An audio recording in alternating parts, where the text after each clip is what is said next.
Don't buy drinks. Check if it's free. Don't buy. Don't get it from me if it's. This is rude. Do I get free?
scared.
All right, we're running a little behind today, folks. Mobile's a little late arriving. We're trying to get everything put together.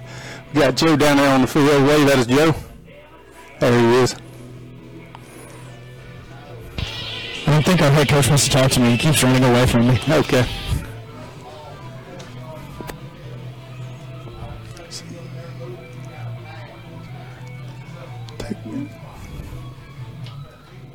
Zoom down on Joe.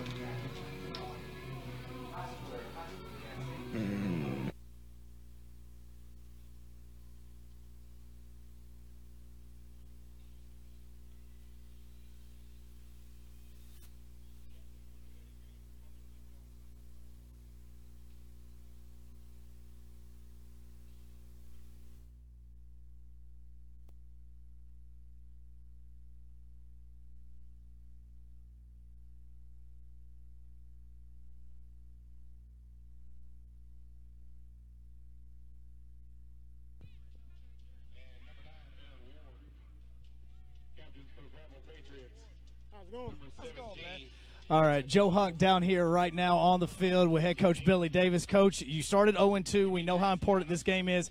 How loose is your team right now? I think we're pretty loose today. Today we just got to execute. It's all about execution and blocking out the mental mistakes. If we can do that, we'll be victorious today. I know your special teams have been fantastic. Your defense has been great. Are you guys going to be doing anything different on offense that could possibly be beat Mobile today? Nothing different today, man. We're a firm believer in what we're doing. We just got to stick to the process and hope that the O-line comes through for us. All right, good luck, Coach. Have a great one today. All right, back up to you guys.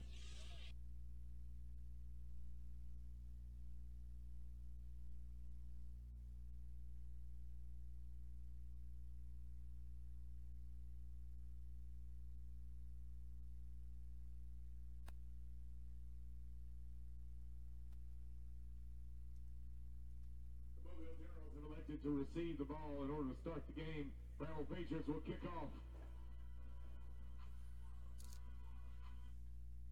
At this time, ladies and gentlemen, please rise for the singing of today's national anthem.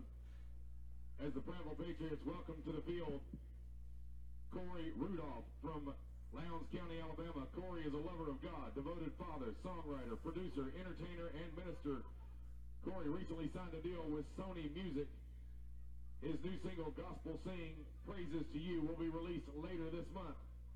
Bravo Patriot Nation, please welcome today's national anthem singer, Sony Music recording artist, Corey Rudolph. Oh, say, can you see by the dawn's early light what so proudly we hailed at the twilight's last gleaming, whose broad stripes and bright stars through the perilous fight o'er 'cause we was so gallantly streaming, and the Rockies red glare, the bombs bursting in air, gave proof through the night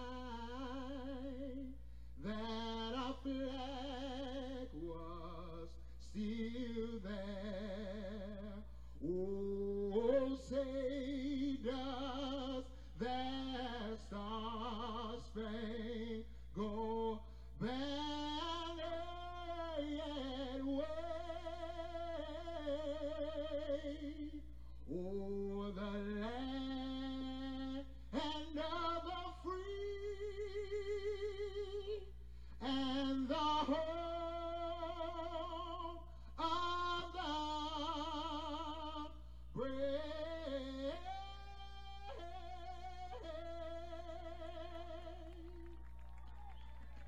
Corey Rudolph, Sony Music recording artist Corey Rudolph. His gospel praise music will be coming out later this month on Sony Music Records. Right now, Prattville Patriots, it's game time.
First quarter of play tonight between the Mobile Generals and your Prattville Patriots is brought to you by our friends at Michael Gay State Farm.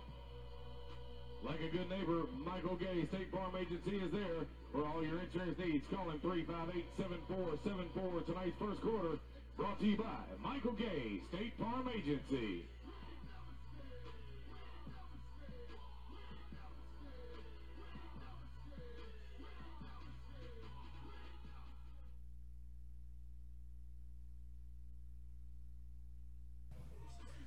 All right, welcome in. Joe Hunk here with you on a Saturday, courtesy of Prattville Live.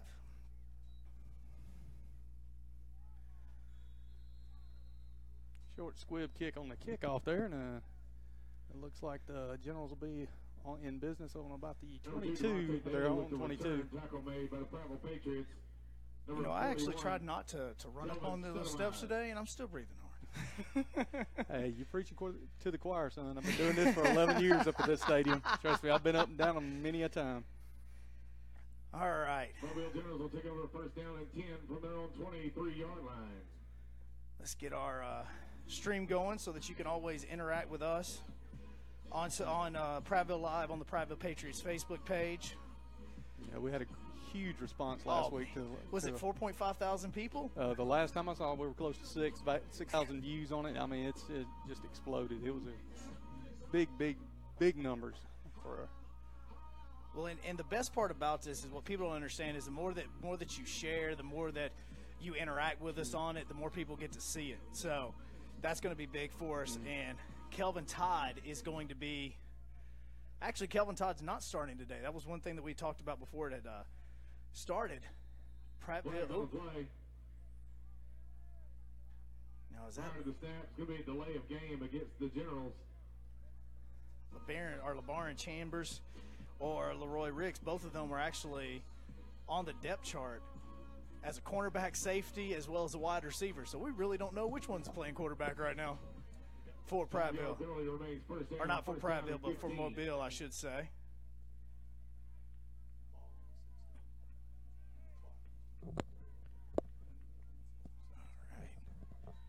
Handoff, going to be met at about the 17-yard line, maybe 16-yard line.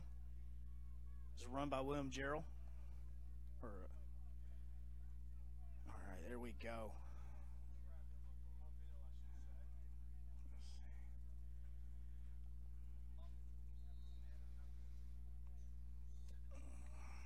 Oop, that's me over here. I've got my echo rolling. How sad is that? About a 20-second delay on between the actual action and the video feed. So Behind, starting to be up in just a few. All right. Oh, we got to about the 22-yard line on that. Tackle made by number 2, Henley Hughes for the Prattville Patriots. Lance Sharp making that tackle. Don't know if you guys know it or not. This game's kind of important for Prattville. when you start the season 0-2, man, you've got to get you a W. Yeah, you can't fall too far behind early in the year. No, they actually, and this is the thing that we've talked about during the week over on Sports Radio 740 is they actually didn't even lose 3 games last season. So they're in a point right now where they have got to win almost every single game. They're going to have more loss than they did last year. All right, now. Fumble on the play. Fumble on the ball. And I believe the Patriots got it. Patriots going to say they got it. Ball is recovered by the Prattville Patriots. Recovery made by number 40, Tyrone Graham with the fumble recovery. Patriots are going to be starting out on their own. Looks to be 18-yard line. That'll be 1st and 10 at the 18. There. 1st and 10 at the 18. Now look, last week they did not get very. Let's just say they weren't very productive on the offensive side of the football. And so this was actually this is going to be, I will say, the best starting position that they have had so far in about 3 weeks of the season. And Tristan Short is going to be back at quarterback now. Last week was his first home game that he played in. He was a little nervous, didn't make some good decisions with passing the football. At one point in time, they went to John Napier, and we'll see what Short does today and see how he responds to being taken out for Napier.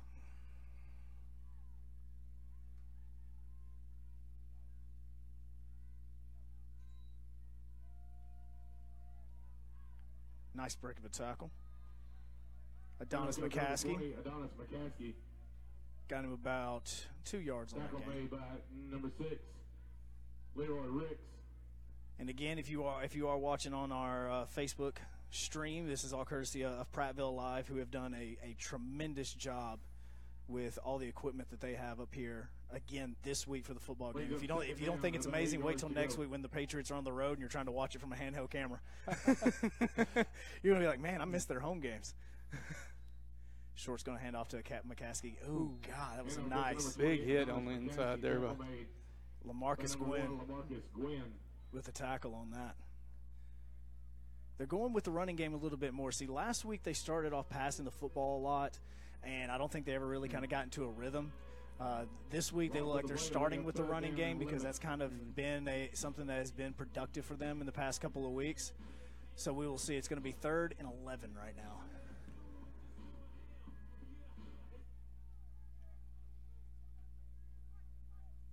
Now, the thing is, I'm looking over. Looks like we have to call a timeout. Yeah, I'm looking at this, and right now looking down at the sidelines for Prattville, David Flowers, who was injured in the game last week, he's actually not even warming up for a potential field goal right here. Neither is number 89, Justin Robinson, who is his backup. So this is probably going to be 2-down territory for Prattville. Yeah, the special teams were a little rough last week. So, yeah, I believe you're going to get this big opportunity down here. And if you don't make it, you got them pinned back a little bit. So. Exactly. And with this was the part about the game last week that kind of gets not talked about as much is the touchdown that Tuskegee scored last week. And if we have some people from Tuskegee listening and watching, the one was considered to the prayer of Jordan Hare. It was one of the luckiest touchdown passes you'll see, but obviously lucky in Tuskegee's side. And the other touchdown that they had to win the game 14-7 was on a fumble. So this defense for the Patriots played very well last week, minus 1 or 2 plays that ended up costing them the football game. So we'll see what Short does right now on 3rd and 11. All right.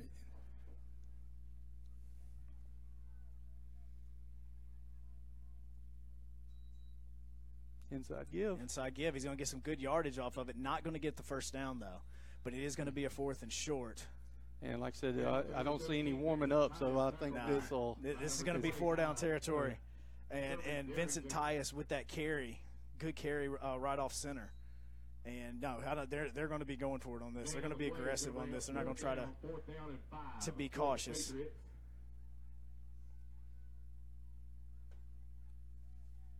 Let's see. They're spreading it out. They are going to bring a man in motion in the backfield. Going to give it to Tyus again. That's going to get the first down. And he's going to get down to about the 6-yard line, maybe 7-yard line. It's going to be 1st and goal. Great blocking on the left or the right side over there of the offensive line. They just blew open that hole, and it was pretty much an easy pickup for Tyus. In fact, that was almost identical to the play they just ran. I feel like they just said same play.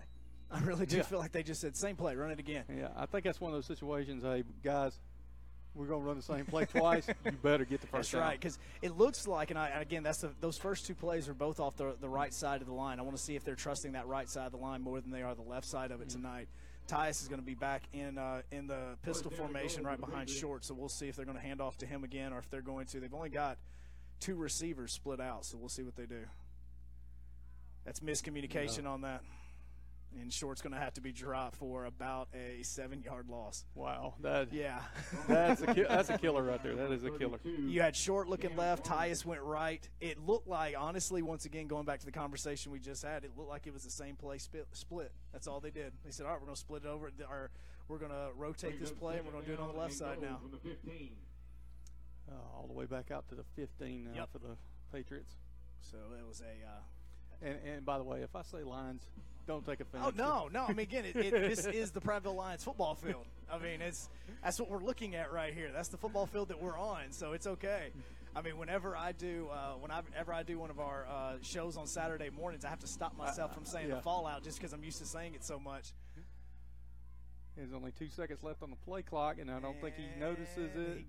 They're gonna let him get it off. He got it off. Pass off. It was dropped by number 9, Aaron Ward. Hit him in the worst possible spot. The hands, man. Right in the hands. How dare you hit somebody in the hands? As the old saying goes, that's why he's playing linebacker. That's exactly right. And not playing receiver. Yep, he's not a tight end. He's a big old boy. But, I mean, Short, I think what it was is he had 1 round. Now, there is a flag on the play that they're discussing, so we'll see what they call on this. They may have got that delay a game. That's what we're trying to figure out, if that's what it was or not. They're still discussing it, though, so. I say they would have blown the whistle for this delay, wouldn't they? Pass interference on the defense. On the defense, all right. So the interception, if it would have happened, wouldn't even have mattered. That'll pick up that first down for them. Yeah. So now we're looking at 1st and goal once again. God, that really helped Prattville out. Man, the Patriots got helped out by that. Now they're going to be starting on the 9-yard line, as a matter of fact. Look at that. Well, we've got our two camera system set up today, so we were actually able to get some good tight shots of that's some nice. action today as well. Wishbone handoff, is it to Tyus? Yeah. He's going to get stopped. Wasn't brought down, but he's at least stopped. That's a pride thing, not getting taken down. Man. That's a pride thing. You're not taking me down. Yeah.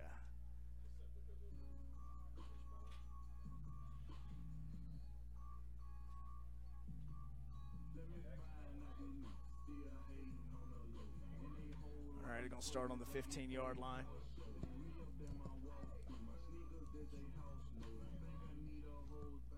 And we are live. Oh, Nick Fletcher's got himself a microphone now. Oh, I don't know what I'm going to do with it. No coach speak on this. Second down and goal I from don't the do that. 15-yard line. I retired that. You retired the coach speak? Oh, yeah. Okay. Wishbone offense again. Let's see what Short does. He's going to roll out. He's going to get popped once again by LaMarcus Gwynn. Play action didn't fool nobody that time. Number 1, LaMarcus Gwynn. LaMarcus Gwynn has gotten pressure on 2 of the plays so far on this drive. Well, nobody touched him that time, which I think that was by design. He just went right after the quarterback. So from a 1st and goal situation right inside the 20 back to almost what, that 25 right It's on the 25-yard line, so it's 3rd and 25 right now, out of field goal range. We're in 3rd and goal. I mean, you got to pass. You have to pass. Unless it's 4-down situation here, I mean. Which is most likely what it's going to be, because, again, you don't see Flowers warming up. You don't see Justin Robinson warming up. Came out in doubles here. So yep. Watch out for number 88 today. That is Mike Graham. We welcome him back this weekend. Mike Graham's back? Look at him. Yep. I didn't even know that was him. And that's a false start. Snap it. Free play. Oh. Unless they called it on the offense. Unless they called it on the O, then it's going to be 3rd and 30. Oh, now he's going to call it, yep. False start on the O.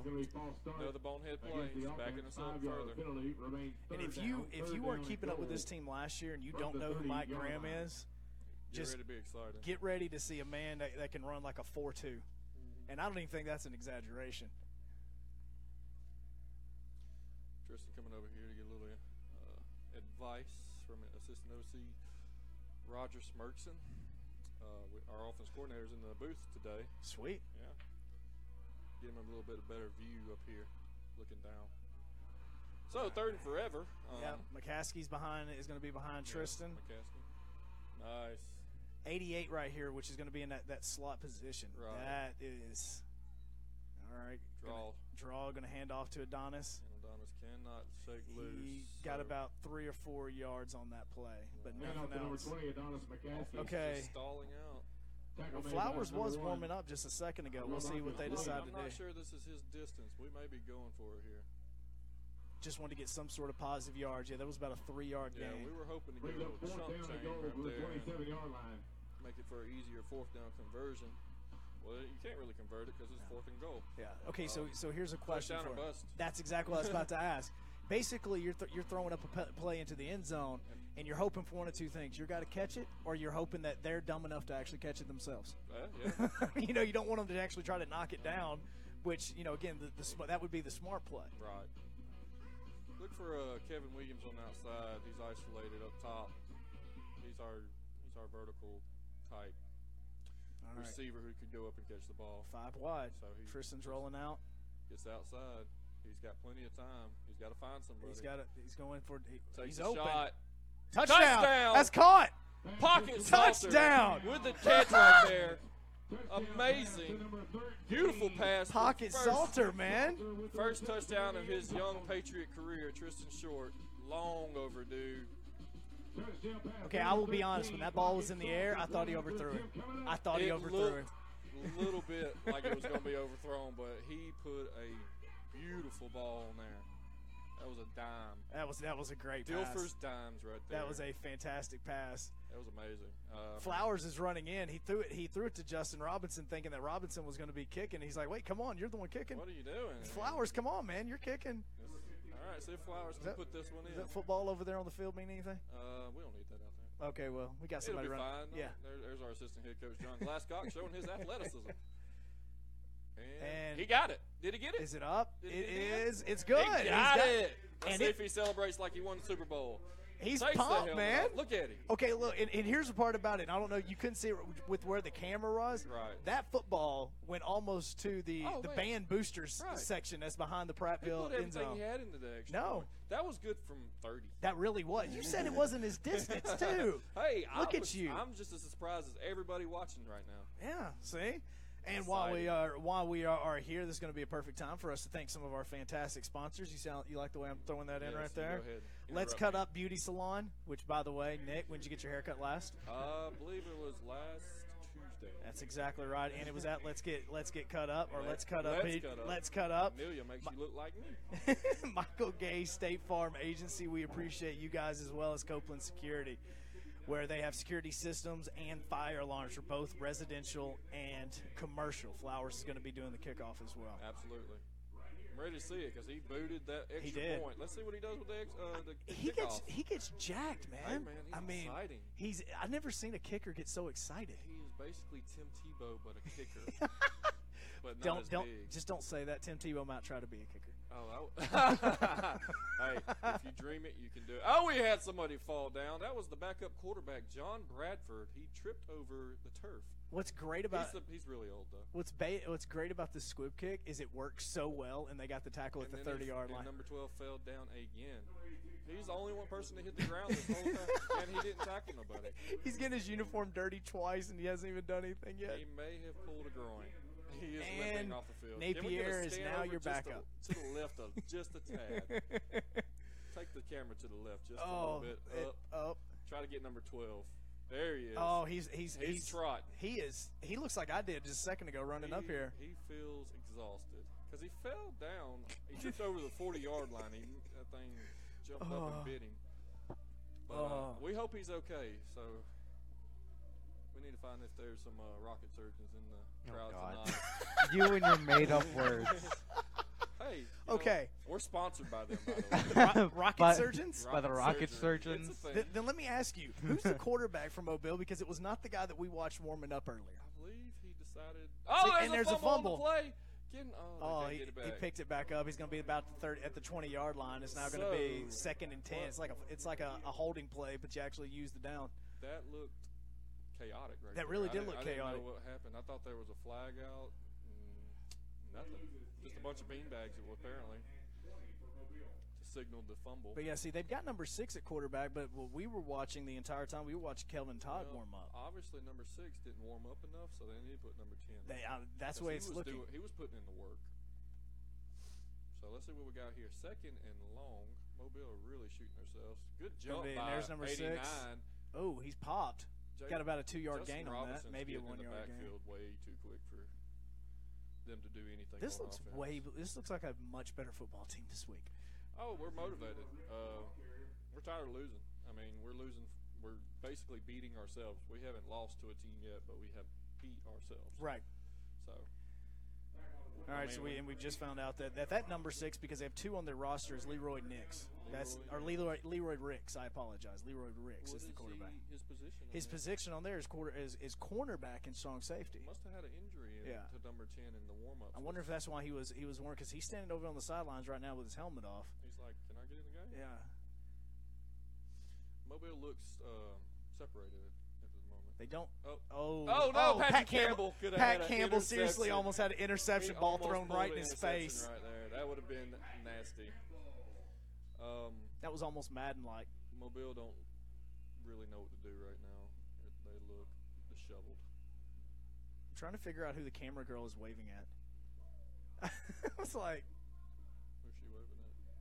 I doubt she's waving to you. I don't think that she's waving at. I hope she's not waving at. Yeah, I mean, but we're not trying to do it for that reason. But we were just wondering because she just looks like she's looking right up here and waving at everybody. Yeah. I think she was waving at that little girl right here. Gotcha, the one that wasn't paying attention. Yeah, pretty much. Gotcha. Sounds about right. Now it's 4th down. They're going to be punting. So Ricks is also their punter apparently. He's just all around athlete. He is their or their Justin Robinson, I should say. Well, no, he ain't that good. No, he's not that good. Oh, he's scared to punt the ball. And a low line drive. It's going to bounce around. Mike Graham has a chance to make a play. This is going to be nice. Oh, wow. Mike Graham caught from behind. Oh, my gosh. God, his ankle's broke. Oh, gosh. His ankle's broke. Oh, my gosh. Oh. No. Yeah, take the camera off that. Yeah. Stroll away. Oh, God. We need to call the ambulance. Yeah. Yeah, that's serious. All right, come on. Yeah, that's not good. Mm-mm. That was literally his 3rd play of the season.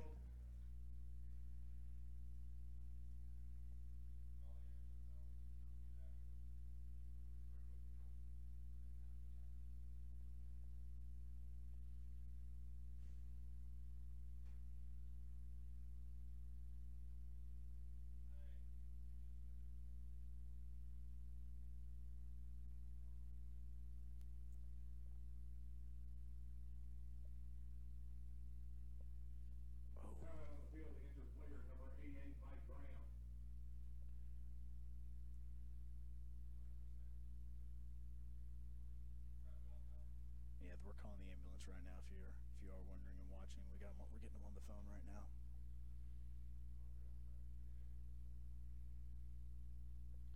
It's part of the sport. No, it sucks too, man. Because Mike Graham is a fantastic player and a fantastic athlete. I mean, people don't realize that last season during the offseason how many opportunities he had at the NFL level and how many teams brought him in for workouts. And that is that's what Prattville is for, is giving these guys opportunities. And Mike Graham was the perfect example of that last season.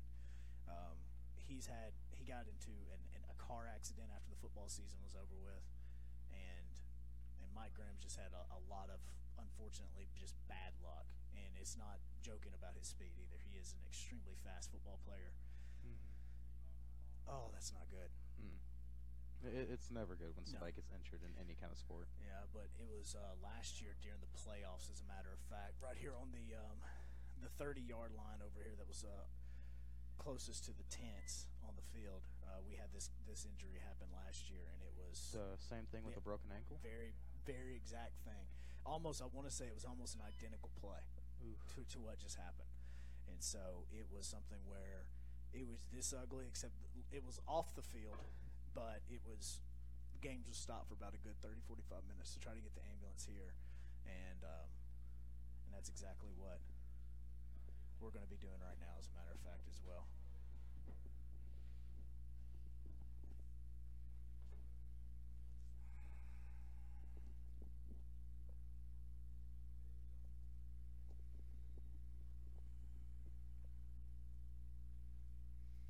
And if you are just joining us and you're seeing the camera right there at midfield, there's a reason for that. We have a very serious injury on the field.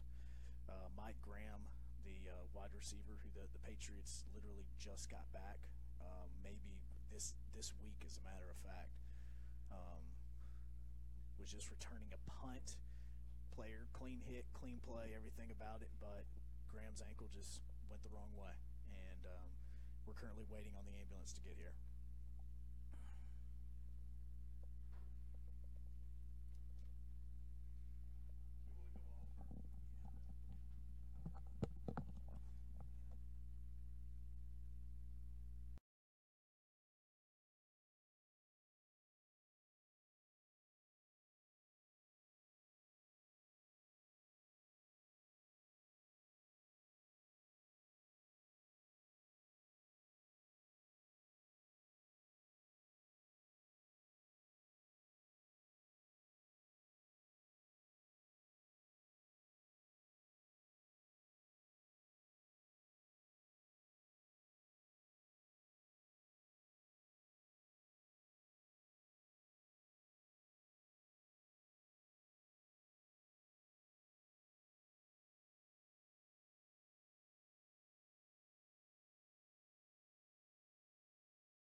the guys tuned in right now, we have an injury timeout situation, a very critical leg injury to a young man, and the paramedics are currently working on him, and we're just gonna step away from we'll just keep the video feed going. Audio wise, we're gonna step away for a little while. We hopefully, I probably 10-15 minutes we'll be back on, but it's the paramedics are currently working on Mike Graham, tight end for the Patriots.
All right, well, we're back.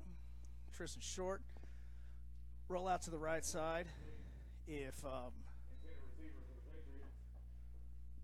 Iris, just letting you know we're only right now in the first quarter. With about 4 minutes to go in the game, we had a major injury on the field. Mike Graham hurt his ankle, to say the least. We don't know if it's dislocated or broke, but he is currently on his way to Baptist South. So we are starting right now with the Patriots on the 34-yard line with the football up 7-0 right now. And Short is going to be back at the quarterback position. Hand off to Adonis McCaskey. Got about 3 yards. Looks like he fumbled. And Mobile got it. Yep, Mobile's picked it up. Thing about Mike Graham was this was his first game back with the Patriots, and he has NFL talent. Now, he is obviously a short player. That's the reason why he hasn't gotten the opportunities that many have, but that's what the Patriots are for. And getting some stuff on film for teams. And when we say teams, with Mike Graham, it was talking about NFL. It wasn't about Egypt or playing in South America or anything like that. We're talking about him having an opportunity to play with a team like the Miami Dolphins, the Indianapolis Colts, those types of teams. So just letting you know right now, if you're just now hopping in and seeing that we still have 4 minutes to go in the first quarter, but the game started like an hour ago, that's the reason why. General's going to be taking over on the Patriots' 38-yard line. It looks like Ricks is going to be back at quarterback again. So we're trying to figure out if something is actually up with Kelvin Todd, the quarterback that we thought was going to be starting the game today. Handoff. Yeah, you got to wonder how the Patriots are going to react right now. They're pretty stunned there. You know, they are. They watched one of their comrades being just having to be wheeled off the field there. Again, this was a guy that was bringing some energy back to this football team. I mean, he was one of, if not the most electrifying player on the team last year. So that was, you want to talk about a lot of energy that this team had. I mean, honestly, seriously, we were right here on the stream, and I just learned for the first time that he was on the team again. I'm like, wait, really? So that was a big deal. And literally it was a play later was when he got hurt. Rick's handoff again. Big hole on the left side. James Matthews with the carry. Looks like he's going to be about a yard short for third down. And if you are on the stream right now, we know we got a bunch of you on. Let us know where you're watching from. We'll give you shout-outs as we go throughout the game. We appreciate everybody that's hopping on the stream, watching us on Prattville Live, as well as watching us on the Prattville Patriots Facebook page as well. We've got the comments section up, so you can leave comments, ask questions. We'll answer them all to the best of our ability.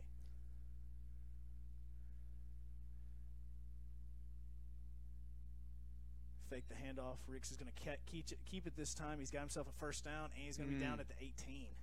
But good hard power running for that young man he contact was made right at the line of scrimmage, and he just broke a tackle and then drug another tackler straight down to the what we got here, the 17-yard line. He's a big man. I mean, it's not going to be somebody like Justin Robinson that's just going to take him down with one easy hit. It may have to be some gang tackling. It's going to take him down. Going to be handoff again to Matthews. Matthews is going to get to about the 11-yard line. He fumbles, but I think he was already down before then. There was no white bag on the field.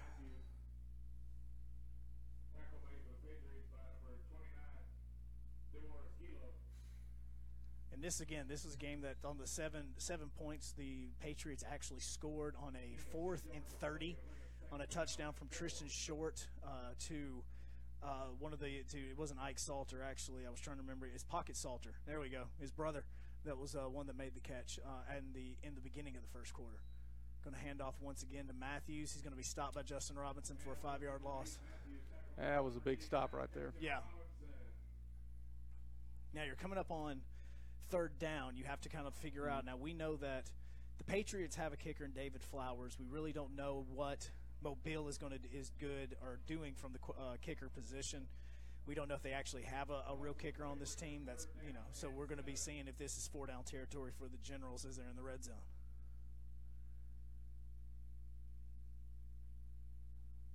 Three wide man's going to be in motion, bringing an extra blocker. He's going to keep it. Quarterback draw, and it is snuffed out. Gang tackling. That's what's going to have to take him down is gang tackling. Now, he didn't actually – the ref is standing about the exact same spot it was, so it's going to be 4th and looks to be about 7. he met a host of Patriots right He there at the did. line of scrimmage and had nowhere to go. Nope. Now we're going to see what they're going to do. It looks like the offense is staying on the field, so it looks like Ricks is going to be back at the quarterback spot, and they're going to be going for it on 4th down. So what would be a 32-yard field goal is going to be a 4th and 7. Ace says you guys do have a kicker. Do you happen to know his range, Ace? I'm just curious, not being sarcastic. I just didn't know if there's the game plan when it comes for a 32-yard field goal, if he has that range or not.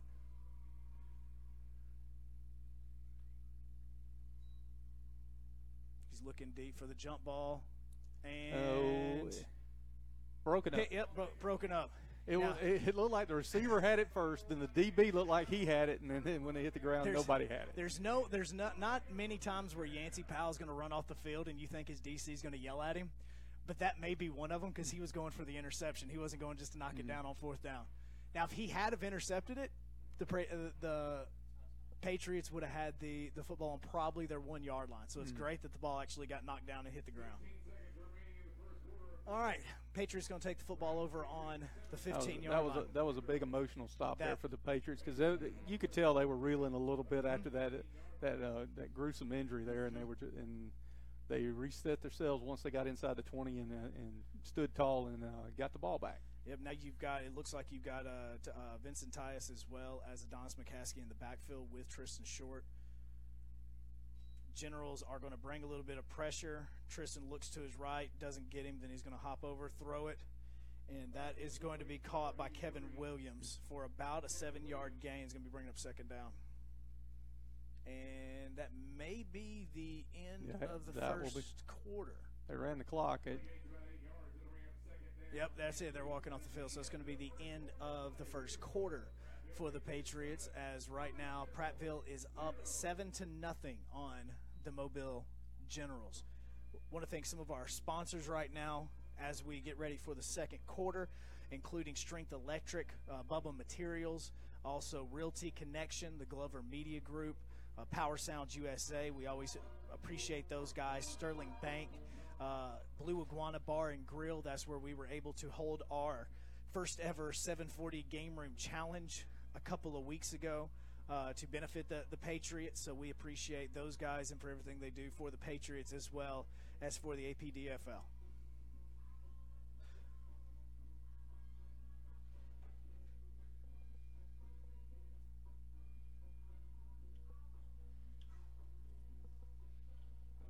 That was rough. You hopping back in? Sweet. It's still amazing how even after losing one of your team members to such a gruesome injury, they're still playing, and it seems to be the best of their abilities. Well, and Nick's up here joining us right now. The player personnel. I say. It's tough. Getting so close to these guys, you know them. Oh, sorry. You were Am I live? muted. Yeah, now you're live. You're live check. now. Now you're good. All right. Sorry, I'm breathing a little heavy. I just had to run up the stairs. These mile-long stairs. Yeah, it's probably like 30 rows of stairs up here, maybe even more than that. You know, you tell these guys, and like you got to get them to refocus, get focused back on the game. Their hearts and prayers are with their brother, of course. Vincent Tyus with Carey. And we pray that Mike Graham has a speedy recovery. Now it just sucks, you get him back for one game. Yeah. And punt return, and he's gone. And that's what we were talking about just a second ago is what Mike Graham meant to this team last year. Man, electric. Basically, what Percy Harvin was for so long. Yeah, I mean it's not an exaggeration. He was probably the most electrifying player on the team. He's going to be 3rd and short right now. Absolutely, it hurts, but oh no. That meant to happen. That's going to get you a first down. That's going to get you a first down on that. I think Adonis McCaskey with a heads-up play. I think that was Rod Wright, actually. Was that right? Oh, it's 27th, yeah. Yes. It looks like a phantom snap from our center coach, Chance Guyon. Actually worked out for us for a first down. Seems to be the way the Patriots move the ball. Nancy says go Patriots. Patriots right now up 7-0 here at the start of the second quarter. We definitely need to put the pedal to the metal here on the offense. Yeah. We need to capitalize any chance we get, but because right now, outside of the one touchdown pass on 4th down, on 4th down, this offense really hasn't gotten into gear just yet. I think they've got about probably outside that one play, maybe 20 yards of offense right now. All right, man's going to go in motion. Hand off to Vincent straight up the middle. He had a hole. That right there has been so far the Patriots' best play. Just hand it off to Tyus right up the middle. He is so close to breaking it, actually. It looked like he almost got through right there, and he'd be running for a while. He just can't get going. No, it's one tackle, man. You just got to be able to break that first tackle, and if he can break it, he's going to get into that second tier. And we preach to him, you have to be able to run through that one tackle. And he's right there. He got through the first tackle, but then they're gang tackling him right now. But it looks like it's going to bring up a third and short. That's what we want. We want to play third and shorts and second and shorts. We can't play behind the chains and expect to keep the offense off on the field and the defense off. So we're playing pretty good compared to what it's been for the last 2 weeks. So I'm kind of shaking up. Everybody is. Yeah. Everybody is. It's okay. Yeah, you're not the only one. Okay, third and short. It's going to hand off to Tyus again. Looks like he may have gotten the first down. It's going to be a little bit short. Now, this is a play where, honestly, if Short wanted to do a quarterback sneak, he could get like a half a yard. I believe so. I mean, I don't see why you can't. Now, here's the thing: is they've only ran out of the wishbone formation once so far this game. And pretty much when they reload up in the wishbone, the defense is going to bring everybody except for one player. So they're going to go into the pistol formation. Looks like Adonis McCaskey is going to be behind him. 4th and inches, big play right here. They are throwing, and that's going to be broken Terrible decision. Yeah. Pass broken up by LaMarcus Gwynn, who's having a really solid game for the Generals. I don't understand why you're not running the ball right there. I mean, even if they do stop you, at least you have a shot. Overthinking? Maybe so. Is it overthinking? Maybe he was trying to outsmart the defense right there. Didn't work out there, so defense back on the field, which is we don't really want to see. No. Make a good stop, get your defense or get your offense the football back, and then stall out. Yep, stall out right here. So I think the intentional pass was supposed to be a flare out to the number 10, John Napier. It looks like he just jumped the gun and panicked, honestly. I mean, I don't understand why you would make that throw right there. All right, turnover on downs. It looks like Ricks is going to be back at the quarterback, back in at quarterback for the Generals as Patriots are coming out in a nickel formation. If anything, you want to see a good punt right there and, pinning Mobile on back. But you got to live with the decisions you make. Over the middle. Over the middle. Luckily, you have Ike Salter that was playing really solid defense, and you had the quarterback that was trying to dump it over him but just threw a little bit too high. Looked like Ken Dog, Landshark, Henley Hughes was coming on a blitz all day there. So Ike was pretty much the last man to defend right there. All right, so let me ask: Is Ike Salter and Pocket Salter brothers? They are. Okay, making sure. I mean, it looked kind of obvious, but I just had to ask. And he is the little big brother. The little big brother? Yes, he is actually the younger of the two, but he's a lot bigger. Gotcha. They say that he wouldn't let Pocket eat as a kid. He'd get all the food and Pocket get what was left. There's a keeper right now for Ricks. Miscommunication. Oh. Dude, try to do a little hurdle there. It didn't work out. You see that on the video games and TV, and you want to live that dream, but was that Antonio Brown that did that? That kicked it. Yes, it was like week 1 of the football season 2 years ago. We got an injury. Please don't. We don't need any more injuries. It might be LaJarvis Williams. I can't really see the number. Is he the one that took the cleat to the throat? He looked like he might have got kicked in the face. Right. Like seriously, man. I mean, it's just an eerie night tonight. Nick, do you have any shoulder pads and equipment that's small enough for me? Because we may have to suit up. We may have to suit up, you and me both. I'll just get the Garth Brooks mic from the other room, and we'll just do it from the field. Well, what about me? Breathing on the field. Just let you have you be up top. Nick be on offense. I'll be on defense. Right. We're good. See? You're just going to hear a lot of huff and puffing. That's all you're going to Kind of like you heard whenever we ran up these stairs. So fast. They're so fast I can't catch it. Sadly, just from being on the field just a little bit, I don't think we could have a mic on the field. No. Oh, yeah. be some words flying. Yeah, that are not just a few. PG-13. Could you guys throw up like a warning up at the top of the screen just in case? Yeah, just just to let everybody know you may hear adult language on this stream. You gotta think it's adults. Oh God, are maybe you a knee serious? injury. Another He's one? hobbling The off. Jarvis Williams with the injury. I really do think that he was. Patriots falling like flies tonight. All right, who's gonna be coming in for? I would for probably think it'd be number 38 Tremaine. Oh, actually 39 Felix Allen. Felix Allen's gonna come in? Yeah, he'll probably fill in. out of Alabama A&M. He's up from my neck of the woods. Oh yeah, man. Here's a trivia question. Do you know the name of the city that Alabama A&M is located in?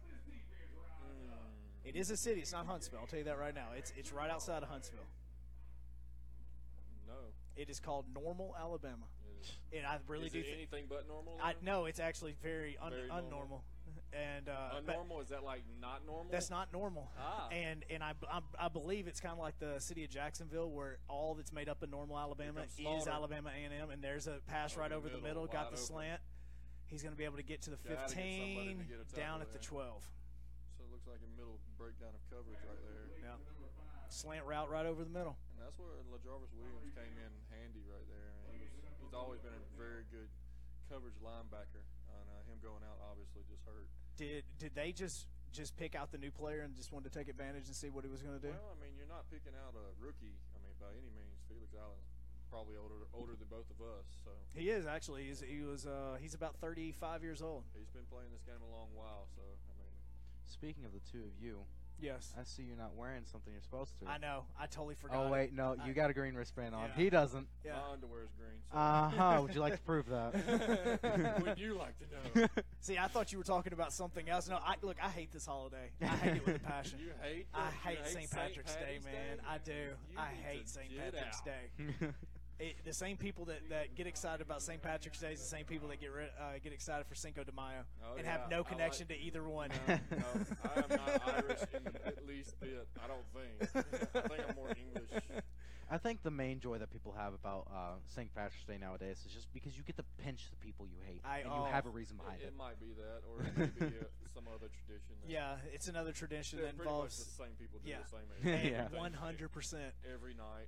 Every night they just use this as an excuse. Now I can get really drunk. Rick's going to be dropping back. He's looking over to the left side. There's going to be like some a holding. call. So this play's not going to matter. Justin Robinson. Now looks he like was he's- awesome in the picture. You That's the guy I think for St. Patrick's Day. yeah. He's slowly. That- he's getting up. That slow, right there, too. that the picture he's showing us is from one of the hands down best movies ever. What's that? Is this yeah? Gangs of New Oh, York. yes. God, he was so good. Did not like St. Daniel Day-Lewis. Oh man, he is One tremendous. of his best movies ever. No. Gangs of New York. Yes. Anything Daniel Day-Lewis is in, he's amazing. Oh yeah. Last of the Mohicans. Oh, I mean, just even Abraham Lincoln. Yeah. Lincoln was good. Yeah, the fact, yeah, There Will Be Blood. It was, that's so good when he's in the bowling alley. Oh, that's such a good scene. Yeah, it's one of my all-time favorite actors there. Yeah, I haven't even seen the movie. I have no idea what you guys are It's talking not about. it's not a movie where you have to focus. It's not a movie where you can just barely watch. You have to focus Well, on everything. It's not the emoji No, movie. it's not. Definitely not the God. emoji movie. Daniel Day-Lewis movies, you have to focus. Yeah, it's the exact opposite. It's like a deep emotional It's movie. an adult movie. Yes. Okay? What is it now? It's like 2nd and 22 or something. Patriots defense playing stout like they do. All right, the time. handoff Up the middle. up the middle. It looks like it was given off to number 8, James Matthews. Again, they're going to get to about a 3rd and 12 as they got to the 15-yard line. Obviously, they're not going to. This is 4-down territory. They're not going to send their kicker out there. So we got 3rd and long. So they got 2 more downs to score a touchdown or get a first down. They still can get a first down. So. Well, this brings up something we got on the Facebook messages or on the Facebook chat just a second ago. Ace says that Mobile does have a kicker, so it makes me wonder about if this is going to be kicking territory for the Generals, because right now you're looking at a 32-yard field goal. Yes. So they're right back to where they were on the other side of the field earlier. We'll see. I don't know.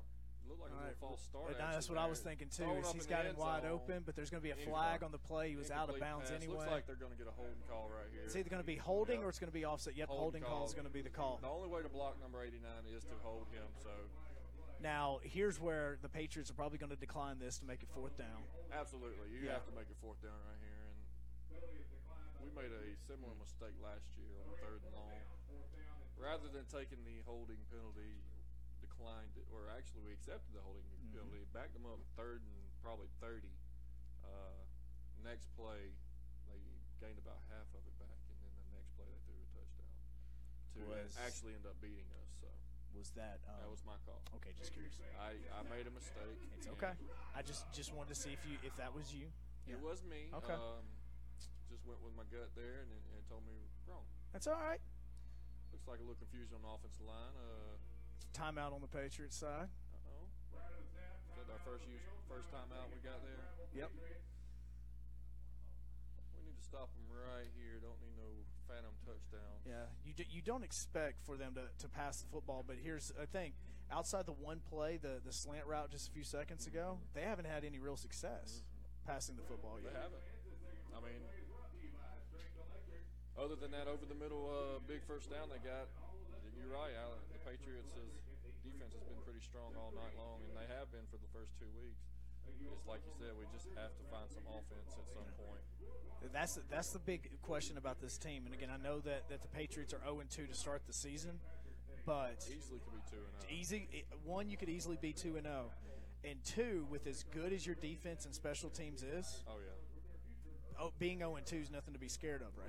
It's not like the NFL where historically a team that's 0-3 doesn't even make the playoffs. Right, they're preparing for the first overall pick at that point. But we're not panicking over here in Prattville. We know what kind of team we have, and the league knows what kind of team we have. So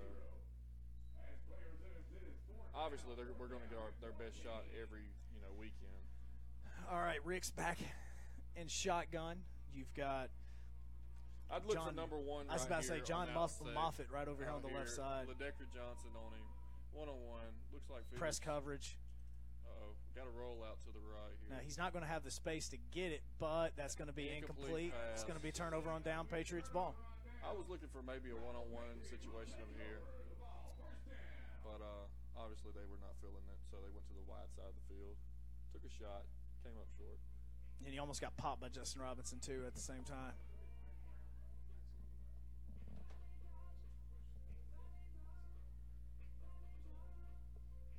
See, I remember when I was trying to think about Mike Graham from last year. Was it Wetumpka? I don't know that I don't think it was Wetumpka. Because he went and played at USA, Anybody right? watching? Yeah, because last year he played in high school or in college he played at USA, correct? Yes. Yeah, he played at South USA. Alabama. Yeah. Because I want to say it was Wetumpka when we got him on the air on Sports Radio 740. It may have been, but obviously, Short going to be handoff to Adonis. Oh my gosh, just nothing there. No, draw play didn't work out. We have to find some sort of passing game to kind of open up our running game. There's no way that we can just continue to run the ball up the middle and expect to gain any yards without any kind of decent passing game. I mean, are we to a point since we're through the third game and Short's still struggling? Are we thinking about something else, or is this? Are we sticking with Short? Right now, we got to go with what we got. I mean, again, you're in the state of Alabama where a quarterback controversy was basically all that was talked about for an entire football season. I wish I had that problem. Jalen Hurts or Tua Tagovailoa. Yeah, Tagovailoa. Yeah, Tagovailoa. Or Tagovailoa, I should say. Looks like that's gonna get positive yardage, but it looks like it only got him about 3 or 4 yards. Right. It's gonna be a 3rd and 9. Right, you're already starting behind the chains. Yeah, and you don't want to be third and long. Basically, third and maybe 9. Basically, yeah. I mean, you're looking at basically no gained yardage whatsoever. You got a little bit in front of the original line of scrimmage, and to me, it just isn't bringing any kind of what would you say as far as they already know what you're going to do, basically. Yeah. I mean, obviously it's 3rd and long. What do you think they're going to do? Yeah, you know that they're going to pass. They're going to have to pass. Obviously, they're going to bring in their pass rushers here and bring the house. Yeah. I mean, what's unique is the fact that they've got LaMarcus Gwynn out actually in pass coverage right now, which is the reason why they didn't get the 4th down just a little while ago. Short going to throw over, just throwing right over Napier. It's not finding any kind of rhythm right now. I mean, you're running the ball twice and then throwing, so it's very predictable. It's very predictable. That's what I was looking for. The predictable. word predictable. Yeah. You got to bring some mysterious to the game. Well, if you go back through like even the SEC, and I remember when the Florida Gators had Jeff Driscoll at their quarterback before he went to La Tech, before he threw for like 5,000 yards, he couldn't throw further than 30 feet down the field. I mean, the joke is that he was a baseball pitcher, right. And so he could throw 60 feet 6 inches, but he couldn't throw anything further than that. And you knew that if you were playing Florida, you didn't have to worry about the deep ball because he was never going to complete it. Like you always had to worry about the short pass. Justin Robinson's going to keep it. He's going to punt it. It's a nice rugby punt, but it's a line drive. Basically a pass to Kyrie. Darius Perry slipping on the outside there. Number 4 is going to be going. He's going to get to the 40. Then, he gets dropped down at the 38-yard line. Oh, might have been a fumble on the play. Kyrie may be hurt right here. Looks like he's folded up on the ground over there. He may have taken a shot. Kyrie Hill. He may have taken a shot right there. I like Kyrie Hill. He's one other player that I got to coach in the All-Star game and get to know his personality. He's a very good football player. Looks like he's shaking up on the play. Yeah, he is. He played football at Southern Miss, and I actually got to meet him just a second ago when we were on the field just then. And apparently he likes to talk trash a lot. He does. He does like to talk trash a lot. He'll tell you right now that he respects the Prattville Patriots as an organization. It's just his way of playing football, man. Right, I mean, everybody's got it. I mean, everybody's going to be able to talk. Look, if you play football and you don't talk trash, it's probably something, either you're not good at it or it throws your own game off. I'm just happy to be here. I just enjoy playing the game I love. Yeah. So, I don't know what's going on with the chain situation here. Oh, here we go. There we go. They're moving them down now. It's nice to have an actual referee crew that actually handle the chains and not some kids that you find on the side. Like what happened last week? Yeah, pretty much. Yeah, that is what happened last week. We ran out of time, and we were trying to get a referee crew to actually do the chains, and that's what it's going to be at every Prattville Patriots home game. So there's no confusion, and just another way of being professional. Yep. And they're going to be starting on their the Patriots' 37-yard line. Good field position for the Mobile Generals. It's the second time they've had good field position. I'd like to see a turnover right here for the Prattville Patriots. Maybe a pick six, maybe a fumble picked up. Something to give this Patriots some life, team a spark. Yeah. Obviously, with the situation that happened with Mike Graham, kind of down the sideline, so we need to get them picked back up, get them refocused. All right. Number 10's in. Kelvin Todd's actually in at quarterback, so they've swapped their quarterbacks out. Ricks is out, and Kelvin Todd is back in, or he's in. He's to be seen. Already trying to make some formation adjustments. So he's not happy, obviously, so he takes a timeout, which I think that's their last one, I believe. I believe so as well. So no more timeouts for the half. This game's kind of going by pretty quick.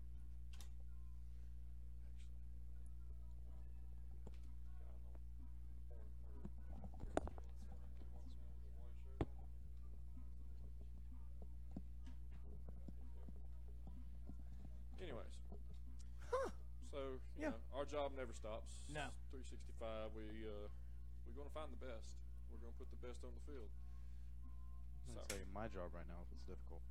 What's going on with What's your job? I have two cameras that are going back and forth with and having to keep track with all the scoreboards and everything. And then one of our cameras just died and we had to replace the battery. All right. It's a tough life, man. Hey, at least you're prepared. Yeah. At least you... Exactly, man. Yeah, seriously? You have no idea when you graduate high school what you got in store. Well, life is hard, man. Please don't rush it. Patrick Campbell, he got tackled there. How did we not get a flag there? Donald, looks like we got a call right there. Obviously, easy flag right there, holding call.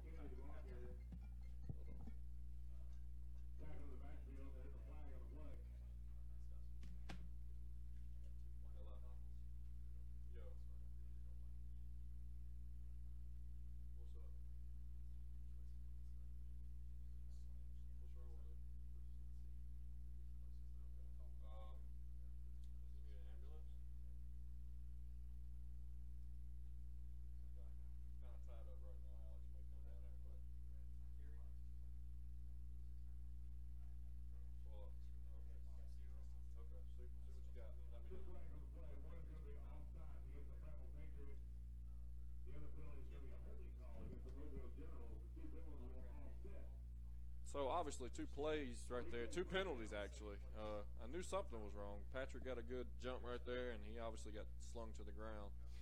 So holding, offsides, offset, and we continue play. First and 10, come out in shotgun set. Quarterback steps back. Justin Robinson looks like he has a chance. Quarterback scrambles out. Got to find somebody to make a tackle. Kyrie. Yeah, Kyrie Hill. Nice rollout throw by number 10. And there's a flag, another flag on the field. Obviously, we got somebody. We're getting ready for the halftime games. Which one? What happened?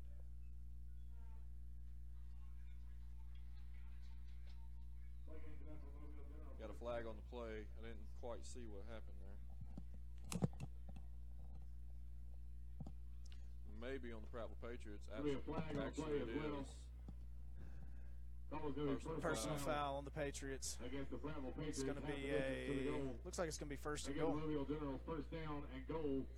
was a very athletic play by number 10. Kelvin Todd. Yep, there you go.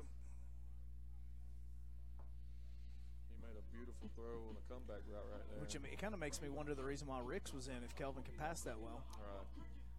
Looks like they're going to – I was about to say for a second. Looked like a direct snap. It looked like a direct snap, like he was trying to fake. But Kelvin Todd's going to be back in shotgun now. Looks like they're going to try to take advantage of this number 1 over here. He's going to roll out. He's fast. Kelvin Todd is very quick. So second and goal. Patriots make a good play right there. Can't let him get outside. Number 10, Kelvin Todd, the ball carrier. Defensive stop made by number right now we've got an update on the basketball games taking place. Tennessee and Loyola Chicago are tied at 61 with 20 seconds to go in the basketball game. Loyola is the one that beat Miami, right? Yes, Loyola beat Miami. You also have Seton Hall is only down by 5 to Kansas. Oh, wow. And you have Gonzaga right now is up by 13. Yeah, Loyola right now has got the basketball. Giving you an update on this. It's going to be out of bounds. It's going to be Loyola's basketball. Obviously, March Madness never stops. No. Even during a football game. During a football game, man. We're going to give you updates on everything, especially if you're watching on that stream. Looks like a second and goal especially here. when a lot of teams have Tennessee in the Final Four. Hand off up the middle. Off. And he's broke the tackle. Patriots are there. All right, now it's going to be Hughes on the tackle once again. Landsharp, man. He is all over the place. He's been, for the first 3 weeks, he's been all over the place. He's making tackles left and right. It's going to be third down and about 13, but obviously it's third and goal. It's a 4-down territory. They're not trusting their kicker to put any points on the board. No. So they're going to, again, Kelvin Todd's going to be staying in at the quarterback position. And we're going to see what he does. We can't let number 10 get out. No, he's very mobile. He's small, but he's very mobile. He can run. So, obviously, we want to keep him in the middle here. He looks like he's coming in and making some adjustments. He is. They have a lot of faith with him in the offense. He's looking to his left side. He's a left-handed QB. He throws it up. Who do we got over there? Yancey Powell, and he drops it. Yancey didn't even touch that. That's just a straight drop. He dropped the ball. That is a straight job by John Moffitt. Should have been a touchdown. That's John Moffitt. That is he was actually also an all-star receiver that I coached. Looks like we're trying to get halftime stuff ready. Joe Hunt going to be down on the field. Big 4th down and goal here.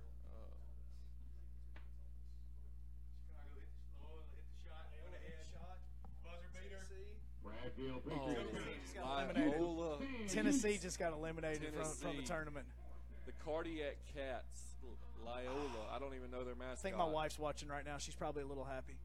Well, as an Alabama fan, I don't like Tennessee either. Oh, that's crazy. 4th and goal. Patriots need to step up. Stop right here. Comes Justin Robinson. Justin Robinson's going to get. Can he get a hold of him? No, but that Pat Campbell and Justin Robinson. Here comes the interception. Get up. Do not touch it. Oh. Okay, again, there we go. You want to talk about an ugly play. He just threw up a prayer. Patrick Campbell, Justin Robinson. You do not want those two chasing you right now. God. Obviously tired from being on the field all night long, but step up again. Could have been a big turnover right there had Felix Allen not fallen down, because he just threw it up for a hope and a prayer.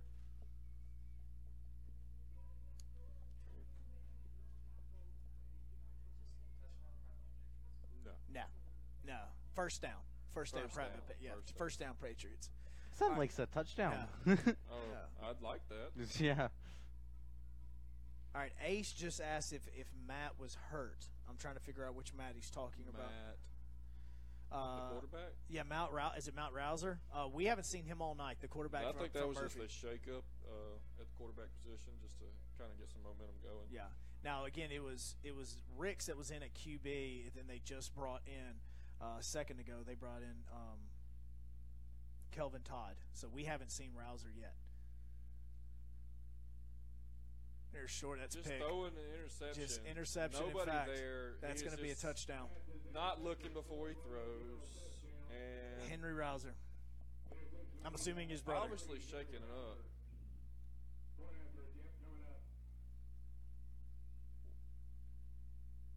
Matter of fact, looking back at that play, Pocket Salter never even turned his head for the football yet, or he hadn't turned his head for the football yet.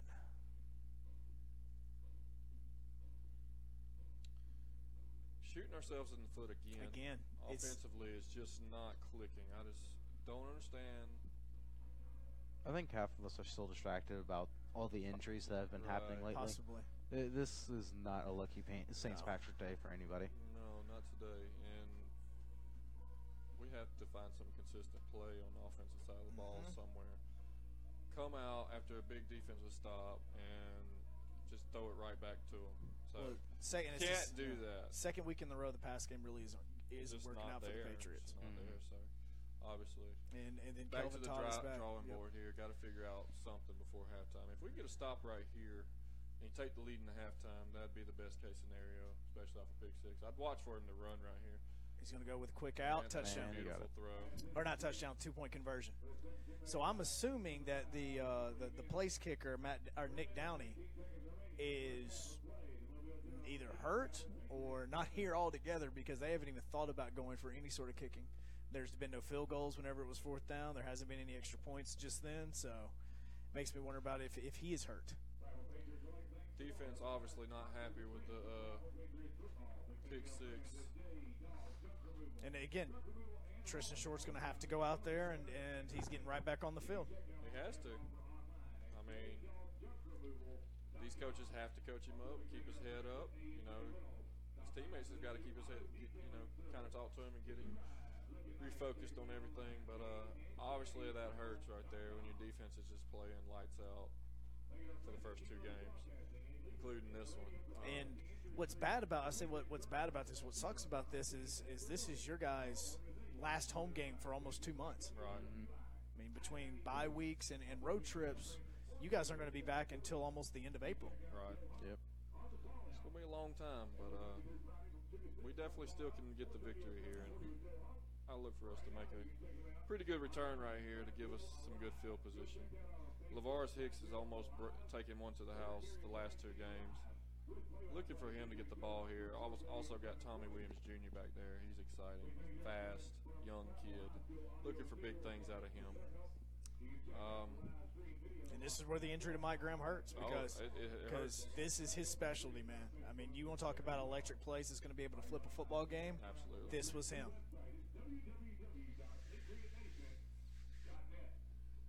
Looks like they don't have a tee, kicking tee, it doesn't look like. Nope. So they're holding it. Have to have a guy. And it looks like it's going to be Neil. Is it Neil Brunette is going to be the one kicking for him?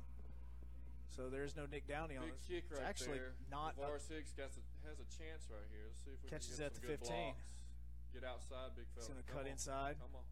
What? Why is there a helmet on the? Oh, it's his helmet. I was like, for a second I thought it was a football, but a player got his helmet ripped off.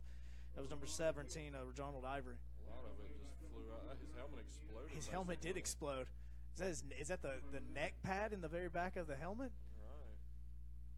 You don't see that very often. No, you don't see a helmet explode on the field very often. Unless you just hit somebody that hard. All right, let's come back on offense and see if we can't put something up on the board. All right, Tristan. Halftime. He's other than that pick, has not had a terrible night. Got about 3 minutes to go in the half. Then I'm going to be going down for some of the halftime festivities. I'd like to welcome Senator Clyde Chambliss with us today. Wait, for real? Oh, I thought you were just joking. He's actually watching the Patriots. Welcome, Clyde. Oh, he's your cousin. Okay, never mind. Now I just didn't know if there was a reason. I was like, well, that's awesome. Maybe we need to. Oh, well, sweet. Well, we appreciate it. Stretch the field a little bit. Yeah. The middle is just clogged up. No. All night long. And the middle was what was working earlier in the game. Vincent Tice was getting a lot of good runs off the right side. That was, kind of what was setting up the touchdown play earlier. We need some big plays. We haven't had a lot of big plays this year, and that's what was one of our bread and butters last year was the explosive play. The explosive play. The explosive play. And I really haven't seen that other than that 4th and Hail Mary attempt. So All right. you got one high safety. You're gonna have outside routes wide open all day. See if we can get outside there with Vincent. Vincent Tice is he got a solid run, got him back to the original line of scrimmage, maybe one more yard. He's going to be about the looks like they're standing on the 40. Obviously the inside is plugged up, so yes, I'd like to see more outside runs. You got one-on-one coverages on the outside. Your comeback routes are going to be there all day long. It's just a rhythm throw, though. I don't feel like they really trust Tristan to make that throw right now, so we'll see what happens here. We got a 3rd and about 8. Playing behind the chains, you can't really win ball games like that, so we need to have more positive plays, more explosive plays. Short back in at pistol formation. Only 2 receivers, though. You got a single safety high. Looks like we're milking the clock a little bit. Yeah, just want to take it into halftime. Take it into halftime. Don't make any more mistakes right here. Hand off to Tyus. Nobody in the middle. And I really don't think that Mobile has any faith that Short is going to be able to make the pass right now. That's probably the reason why they only have one safety. In the box. I mean, they're not respecting the pass game. Which, and if you know football, I wouldn't either. No, yeah. Until Short can prove that he can beat you, other than the one touchdown pass, then you make sure you focus on the run. Absolutely. We're getting close to being within 1 minute of the end of the first half. So, not a whole lot going on. No. Offensively, defense is always, has a shutout going, except for the pick six. Except for the pick six, defense. That's not on the defense. No. Defense hasn't allowed a touchdown. They only allowed 7 points last week, and that was on a fluke play. Right. So the defense has come to play. Obviously, offense has not. So we'll see what happens. Need some adjustments at halftime. Kind of figure out what we're doing. Pick it up the second half. Yep. Matter of fact, we've got a new quarterback in. Well, we're punting the ball. Oh, I'm sorry. Yeah, that you can tell how bad it has been right now. I thought they were swapping quarterbacks. We'll put Justin Robinson. Yeah, there you go, Justin. I mean, he's punting. Looks like Mobile may be trying to bring it. They're bringing a little pressure. And it's a good punt straight to him, though. He fields it on the 22. Not really getting nobody down there. Marcus Peters on the tackle right there. All right, we're getting within. We just crossed over 1 minute. They're going to get the ball at about the 44-yard line. Is what it looks like they're going to be spotted at. Defense back on the field. I don't think Mobile will take a shot here. They may take it just on in the halftime because they know they should not be winning right now. So I look for them just kind of grind out the rest of the half and take the lead on in the halftime. Let's see what kind of Kelvin Todd looks like. He's back at the quarterback, back in at quarterbacks for him. Looks like he's probably going to stay the quarterback for the remainder of the game. He's been the most accurate passer of the two so far. He has made some pretty impressive throws on the run. Obviously, that 2-point conversion was a pretty comeback throw. So I'm looking for him to kind of stay in the game the rest of the way through. Looks like he's coming out under center. So no, he just adjusting the line again. He's just talking, pointing people out, which is what you want to see out of a quarterback. Got 3 wide receivers here on the close side. See what they got. He's passing. Going to be a screen. Got to find somebody to get out there. And LaJarvis, God, he just got ate up. Now would probably where they're going to be like, yeah, we're just going to go ahead and take this. There's about a 10-point difference. Patriots have timeouts. I don't think Billy's going to use them right here, though. No. He wants to take it on in the halftime as well. But the way the Mobile General's coming out aggressive. See, he looks at the play clock. They got again. They're calling a timeout. They went empty backfield on that play. I'm not sure they knew what that was going on. No. Whether that was a little confusion there, but looks like they're going to try to, make a score here. They look they're going to be. They were going to try to be aggressive, but I don't understand the last play call though. The quick pass to the wide receiver. You would figure if you've got 40 yards to go and only 20 some odd seconds now that you'd actually be throwing downfield and not relying on the wide receiver behind the line of scrimmage. I don't understand the play calling right now at all. I mean, me as a head coach, I'd be happy with an 8-7 lead going into halftime. Obviously, with the Patriots offense struggling.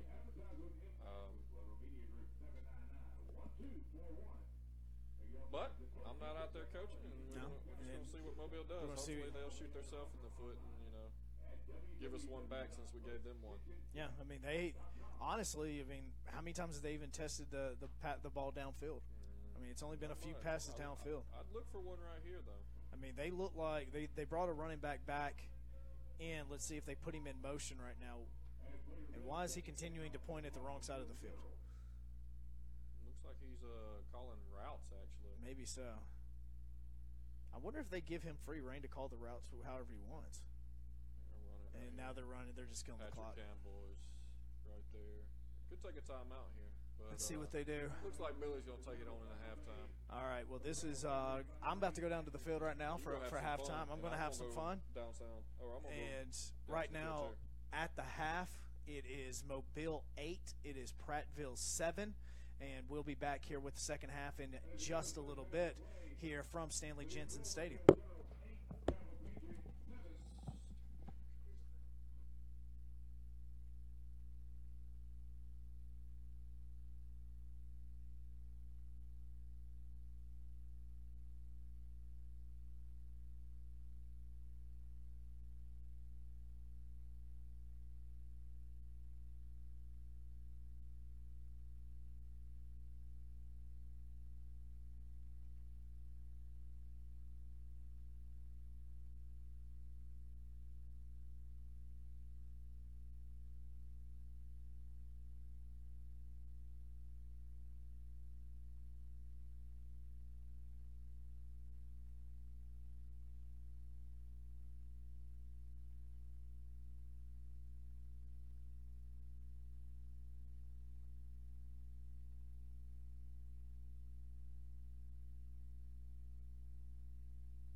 blacked out.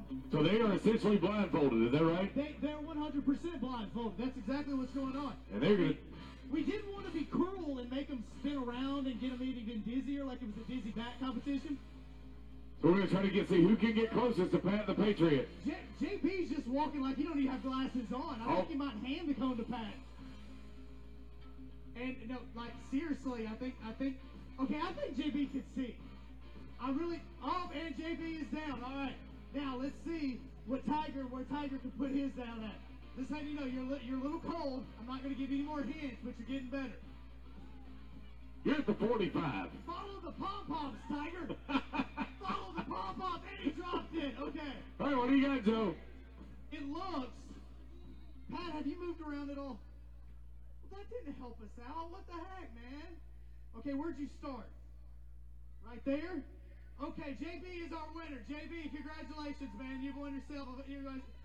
You almost basically handed him the cone. I'm just going to let you know that right now. But here's what's going to happen. JB has won himself an autographed football from the Patriots, but Tiger's not going home empty-handed. We got a fantastic Patriots prize for him as well. And coming up here in just a few seconds, we're going to be playing Name That Tune with some of our contestants over there. We'll be right back.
Flag is going to be personal foul against the Prattville Patriots. All right, how's the sound sounding now? Just want to double check that we are all good to go on the stream. It's a fantastic punt by the Generals. And it has the Patriots backed up on their own 7-yard line. So if they are down right now by 1 point, little under 9 minutes to go in the third quarter, they're going to have to go 93 yards to score a touchdown on this drive. Flag is going to be personal foul against the Patriots. Personal foul. Half the distance to the goal. So now instead of it being at the 7, it's going to be at roughly the 3.5. Yeah, half the distance to the goal. They put it at the 3-yard line. Thanks, Cody. We appreciate it.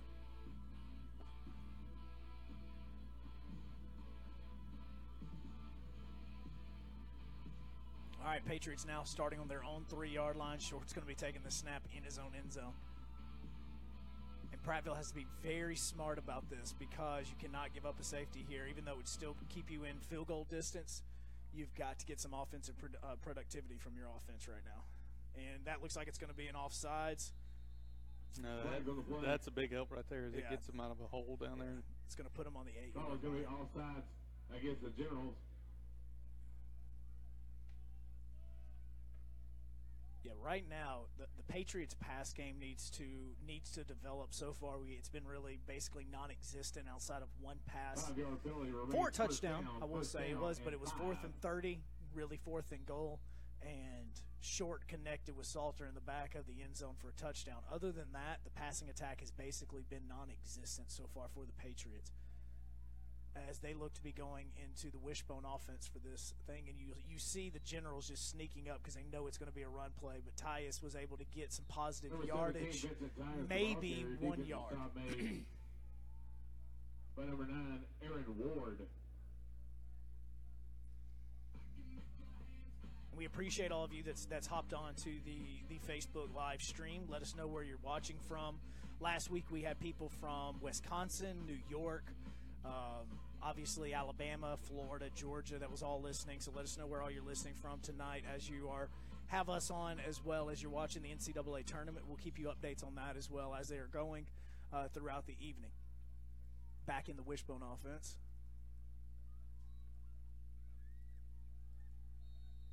Able to get possibly another 1-yard gain. Looks like the Patriots are going to have 3rd and 4 to go on this. Now, and here's what Mobile's doing is they're noticing that anytime that the Patriots are going in the wishbone, so far the Patriots hadn't thrown out of that offensive set. And so the Generals are basically, the moment they see them, they are just stacking the box and they're just getting up to the line of scrimmage because they know that the Patriots are going to be running the ball.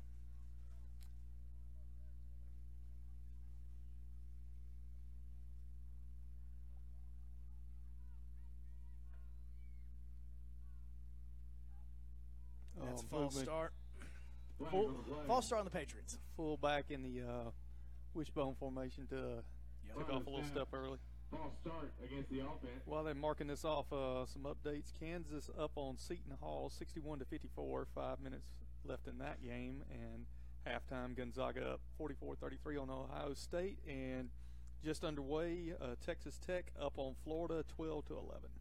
And if you are listening in the state of Alabama and you are an Auburn fan, just know that the winner of that Kansas-Seton Hall game is who the winner of Auburn and Clemson tomorrow will be playing. So if the Auburn Tigers do get past Clemson, then they'll be playing the winner of Kansas-Seton Hall. Let's not get crazy yet. I'm just giving an update so that anybody that's listening knows what to be paying attention to, just in case. Again, I know that Alabama's already gotten eliminated, and most likely Auburn's going to lose tomorrow. But I'm just going ahead and acting or talking like just in case it may not happen. You never know. I hold out hope to the very end. Maybe Auburn will make more than one three-pointer in like the entire game this time. I don't know. I mean, 0 for 13 in the first half. That's what's so amazing about them. They got 3 guys that can turn the switch on and hit 20. You know, it's just started the first half of the game yesterday 0 for 13 from the three-point line and still ended up winning. You don't have to tell me. My remote knows it very well. That was sad. But back here, you have the wishbone offense once again for the Patriots. Adonis McCaskey breaks a tackle. He's able to get to at least the 12-yard line. I don't think it's going to be enough for the first down. It's going to be 4th and inches, but I don't think the Patriots can go for it. You can't take that chances deep in your own territory. Especially when you're only down by 1 point. This could totally flip the ball game. Right now, the Patriots have shot themselves in the foot. Oh, they're giving them the first down. Oh, they did get the mark. All right. Giving them the first down, then all right. The Patriots going to be first and 10 from their own 9-yard line. Or 14-yard line, I'm sorry. Okay, that give them a little breathing room now, and and they can Let's see if they stay in that wishbone. It looks like they are going to stay in it. Yeah, I think it looks like Prattville has committed to go to the power game. Rod Wright is the fullback on here. Adonis McCaskey got picked up. He had nowhere to go. No. He was hit right when he got the handoff in the backfield, so he had nowhere to go. You see he might have gotten a 1-yard gain out of that, but that is about it.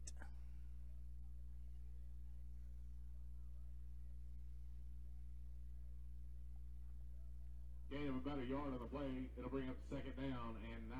And we'll see if the Patriots commit to this for the entire drive. Obviously, the shotgun offense has not really worked for them tonight. Short's been off on his passing game, and it looks like they're going to remain in the wishbone. Hand off to Vincent Tyus. He got on the edge, got himself a first down, laid about 2 or 3 licks, one of them on his player, on his own teammate, and he's got himself a first down.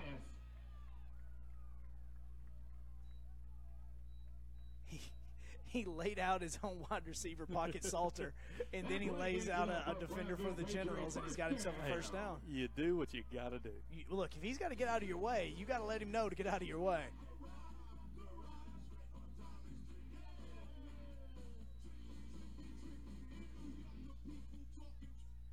All right, handoff once again to Adonis McCaskey. That one's going to be stopped, though, in the backfield by number 32, Cam Barnes. Tackle made by number 32, Cam Barnes. Told you.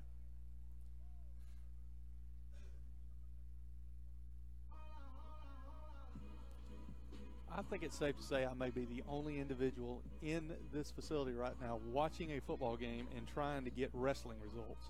Professional or real?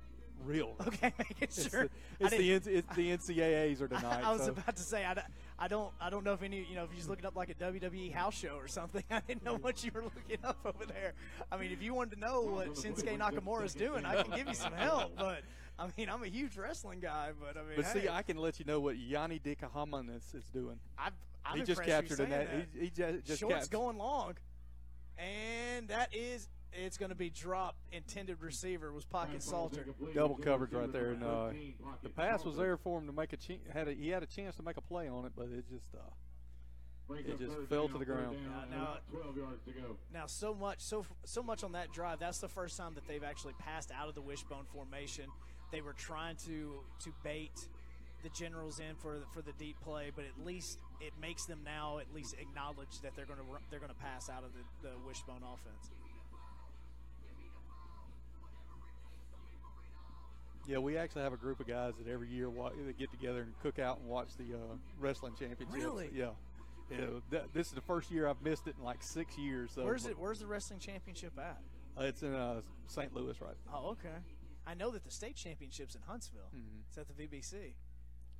Short under center. He's going to pass again, but he's going to get destroyed and fumbled. And he's going to have to fall on it. And it looks like they have recovered on the 13-yard line. Yep, it's going to be Ralph Bradbury with the fumble recovery. And it looks like the Generals are going to start on the Patriot 13-yard line. And we got a General down as well. Yeah, that was just a blindside tackle. And Short tried to scramble. He was trying to look for his man, and he just got ate up. It is, and it just seems to be an epidemic right now for Prattville. That is last week with the 2 quarterback fumbles that led to the 2 scores, and just cannot protect the football right now. The quarterback position right now is struggling for Prattville, and this is something that, obviously they're going to be sticking with it. Now, one of the fumbles that happened last week did happen whenever the Patriots brought in a backup quarterback, and again, nothing against John Napier, but I mean, he is a 5'7" athlete, and the pass went right over his head. I believe it actually hit the top of his helmet, and Tuskegee picked it up, ran it in, and that was the deciding touchdown. So the quarterback position is something that Prattville's going to have to make a focus on this week. But again, as bad as it has looked on the field for the offense, they're still only down 1 point. It's down 8-7 right now. It looks like the Generals don't have a kicker, so you know that this is going to be 4-down territory every single time. And Kelvin Todd is back at the quarterback position out there in shotgun.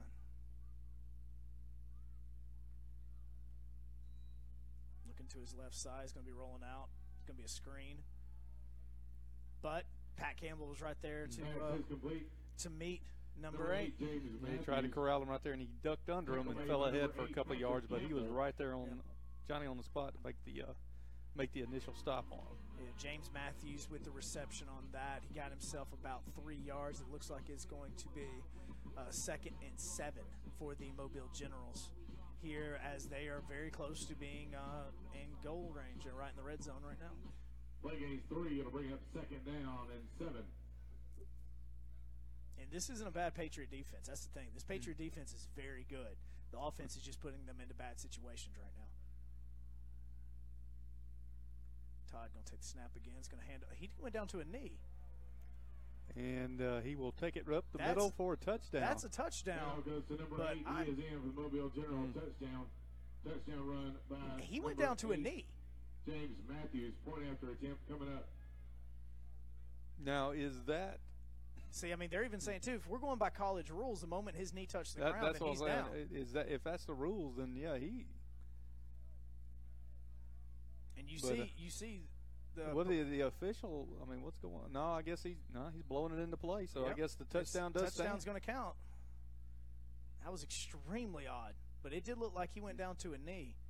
That gives the Generals a 14-7 lead over the Patriots now. Now, the good thing about this is that they're probably going to be going for it, and if the Patriots can stop this, then they're still just 1 score behind.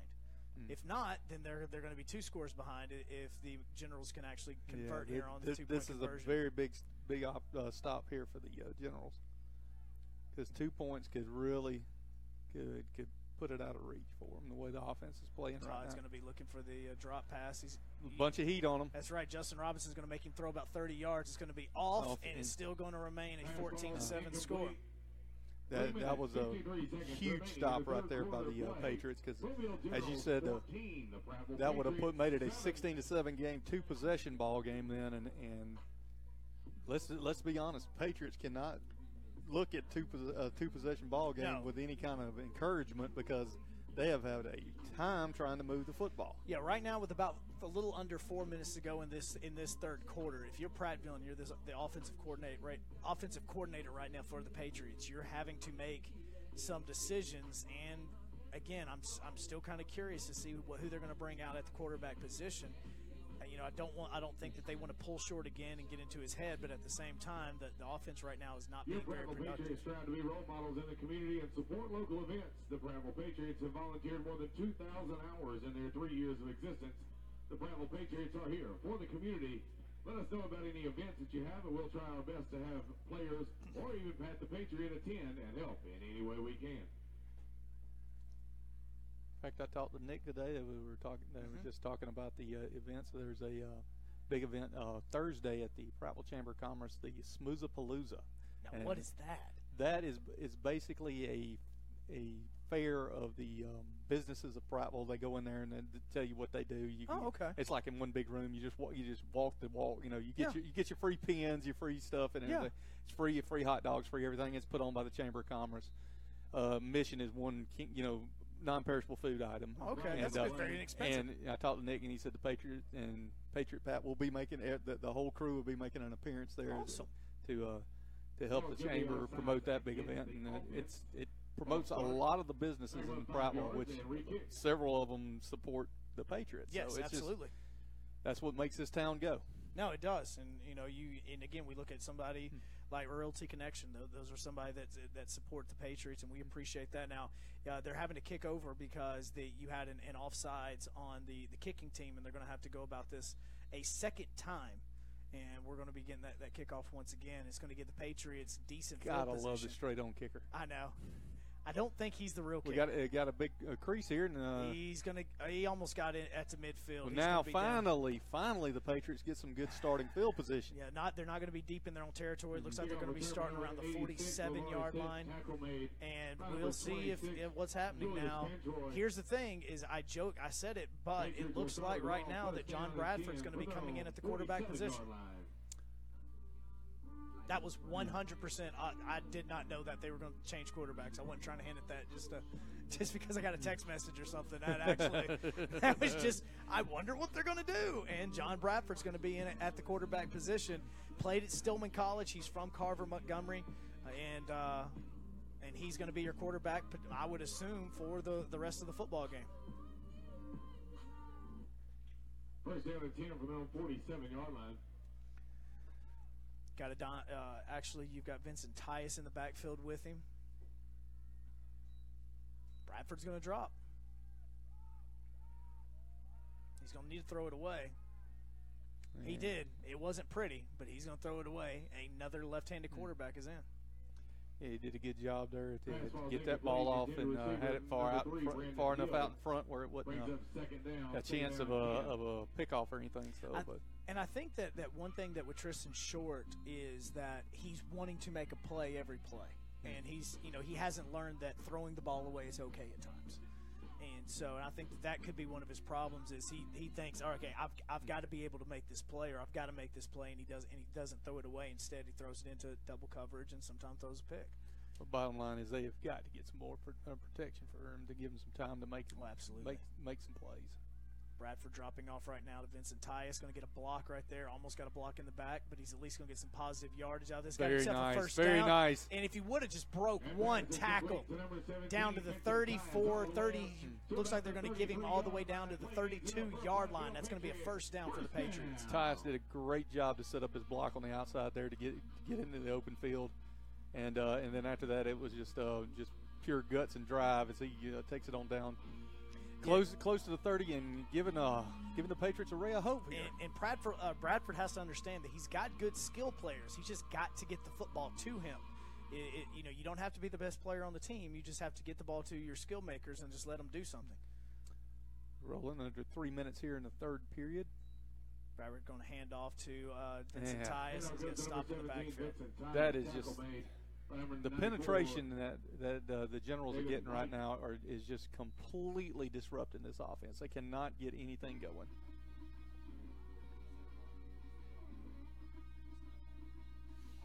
Now, the big play where they got out in the open there, they used a little swing pass. They let the rush get in there and then clear it out, a little screen to the outside. They got to find more ways of doing that to disrupt the advance of that defensive line, because they're just pinning their ears back right now. You've got to get creative with your offense, and that's what I think that right now at the quarterback position, I think the offensive staff they're very limited right now. Loss on the play brings up second down and 15. All right, got Napier out here in the slot position. You've got Bradford back at the QB. It looks like it's going to be. Can't see exactly what the number is of the running back. He got him a good block though. Bradford at least, I believe, got back to the line of scrimmage. Maybe a little short from the original line. The Generals are just pinning it back now. They're coming wide open. They're doing nothing to disrupt that pass rush. And it was Tommy Williams Jr. that was in the backfield doing for pass block for Bradford, and we'll see what the Patriots going to do, because obviously this is 4-down territory for them, because this is the best start that they've gotten on a drive so far in this football game outside of the original fumble recovery that they got to get the first touchdown.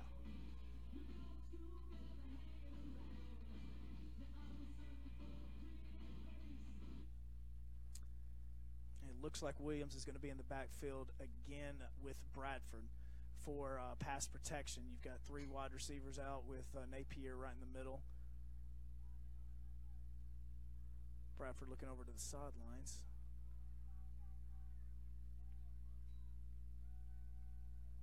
He's got a little bit of protection. Deep ball is overthrown. That pass was intended for Lavaris Hicks. Pass ball is incomplete. Now you got to see what the Patriots are going to do, because it was a good idea. That's I think the area of the field that they're going to have to look at. Maybe not as deep as they ran that route, but I think they're going to have to run the 5 to 7 drag route across the middle, because I was watching it then. It was a complete clear out. Yeah. I mean, the defensive line is just blowing, pinning ears back, blowing in. Linebacker is just dropping straight back.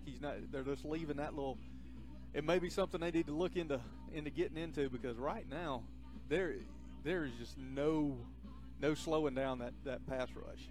Justin Robinson's going to be out to punt. Bernard wants to know how they scored their touchdown. If you're talking about the Patriots, their touchdown was, honestly, I want to say was the first drive of the game for the Patriots. Maybe second drive of the game for the Patriots, if I remember correctly. Fumble snap on the punt, but gets it off, and it's just straight up. It's going to be – it's not a great punt. Let's just go ahead and say that. And wow, the general player for the Generals there took a huge gamble, jumping up in the crowd, tried to pull it down and take off. But the Patriots' first touchdown, or only touchdown of the game, came on a 4th and goal play, but it was on their own 30-yard line. And Tristan Short hit Pocket Salter in the back of the end zone for the touchdown.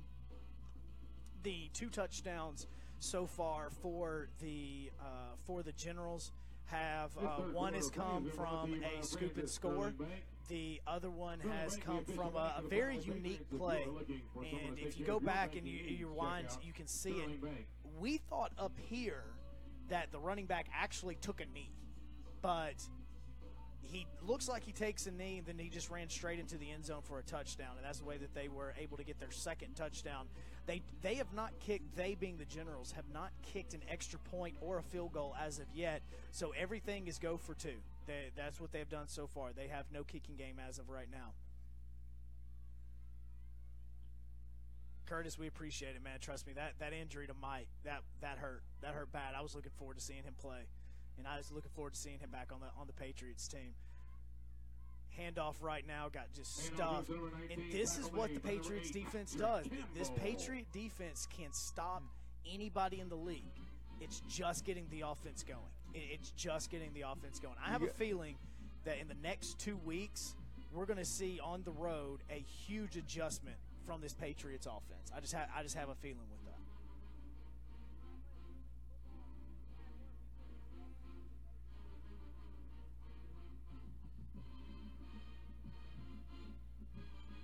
And that will be the end of the third period and third quarter. Yeah, we'll get ready to move into the fourth. The Patriots trailing the Mobile Generals 14-7. To the final period, the Mobile Generals 14, Prattville Patriots 7. Told you. And again, this offense, if you miss it, and the reason why this game's only getting in the third quarter, and we know a lot of the games around the APDFL have already kind of wrapped up or are very close to wrapping up. We had an injury at the very beginning of the game. In fact, I believe it was roughly 3 minutes into the game, maybe 4 minutes into the game, and it was Mike Graham, who played for this team last year, had a very severe ankle injury. We don't know exactly what that ankle injury was as of right now, but it was so severe that he had to be taken to the hospital, and it wasn't pretty, let's just say that. So that's the reason why this game is just now getting into the fourth quarter. And we do appreciate everybody that's watching on either Prattville Live or the Prattville Patriots page. And obviously, if you are watching from around anywhere outside the River region, let us know where you're listening from. I also want to give a big shout out to the Prattville Fire Department and the medical personnel. As they're not stationed here at this game, but they got here as quickly as you could possibly expect them to be. Extremely. They were right on, and just it was a very, very, very gruesome situation. It was not pretty. It was, and it happened to such a great guy. That's the part that hurts, is that it happened to Mike Graham, who is such a fantastic football player. And I believe his brother, T.J. Graham, is like one of the top wrestlers that's ever wrestled in this area. Oh, really? Yeah, T.J. Really? I think that's his brother. I'm not sure. They both went to Wetumpka, so I think they're in this. They're brothers. Missed tackle on Matthews. But it's actually going to benefit them because they're going to get an even bigger loss, as it looks like it's going to be about, it's going to be somewhere around 3rd and 22, 27, something like that. In fact, TJ is an assistant coach with the Huntington Hawks. Oh, wrestling, is he really? Wrestling team, yeah. Loss on the play is going to bring up 3rd down and long for the Generals. But, yeah, the Graham family is very, very well known in the Prattville community, not just football, wrestling, all sports and everything, because, you know, Prattville and Wetumpka are very, very, very tightly wound. Absolutely. When it comes to high school athletics, they're playing each other in every sport. Everybody knows, grows up knowing everybody. Absolutely. So. Yeah, when I, up in North Alabama where I played, which was New Hope High School, for us, it was us in Madison County. In fact, I married a girl from Madison County. So, I mean, yeah, everybody knows everybody, man. All right, Justin Robinson's able to get pressure, and Kelvin Todd's going to be rolling out to his weak side. He's able to get it off, but incomplete. I thought at first they were going to rule that he stepped out of bounds before. It was very close, but they said he got the pass off. He was very close to stepping out of bounds. Big defensive stand there.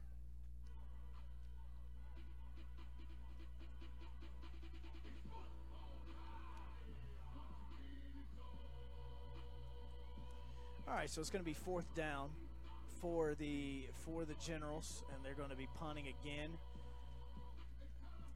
And we'll see again. Right now, unless this is just another booming kick, you think that Ishmael Zamor is going to be able to have some good field position to at least get on the Generals side of the field. But the last punt that we saw from the Generals was what did we say, a 65-yard punt? Yeah, I got on a roll. That was blocked. Oh, it's blocked. That's it's blocked. That's a touchdown. That's a touchdown for the Patriots. Who's got the ball? Who's got the ball? Did the Patriots have the ball? Touchdown. Touchdown Patriots. Yes. Yancey Powell, baby. I was worried that they had recovered it in the end zone for safety, but, hey, big special teams play there. That's what Prattville had to have. I mean, it was with the offensive struggle, you had to look for another avenue to put points on the board, and the Patriots found it. All right, now we're going to see, it looks like, just seeing if we see number 15 going out for the extra point attempt. It looks like I see Bradford out, but I think he's also the snap holder, and I'm trying to see if they're going to be kicking an extra point or not.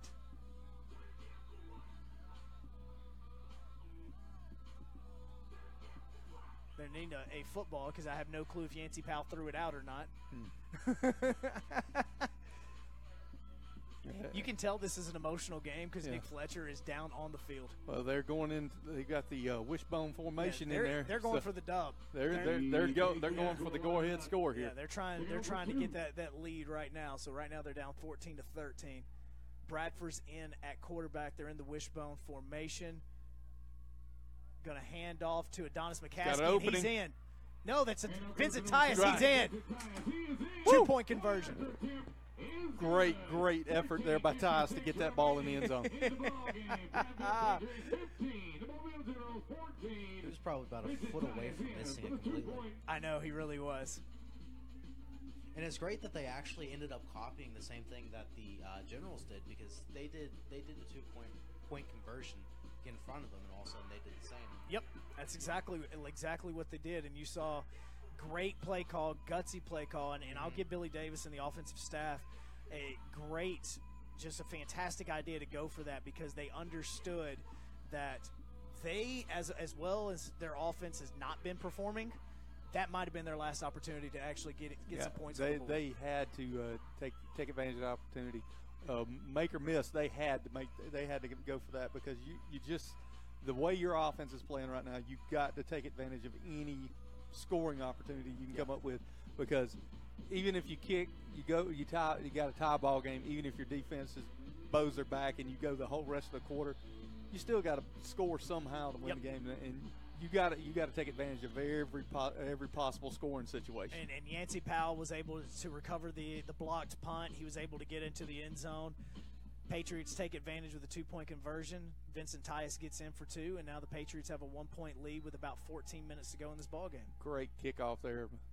But he's got him some space. Oh, he's got space. He's going to be down at about the 33-yard line, and that's where they're going to start. It was the perfect kickoff, but they just couldn't get down there to make the play because they almost got it over his head.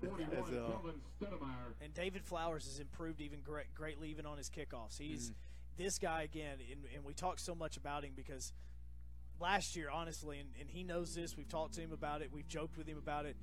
We made fun of him more than we did almost any other player on the team. And to see him improve as much as he has, and it has. I mean, it's tremendous to see how much he's grown just in 1 year. Yeah, everybody can't be Chris Kennedy. No, that's it. I mean, seriously. No, and it was the thing is and it made it look worse just because the team's starting kicker last year was so good.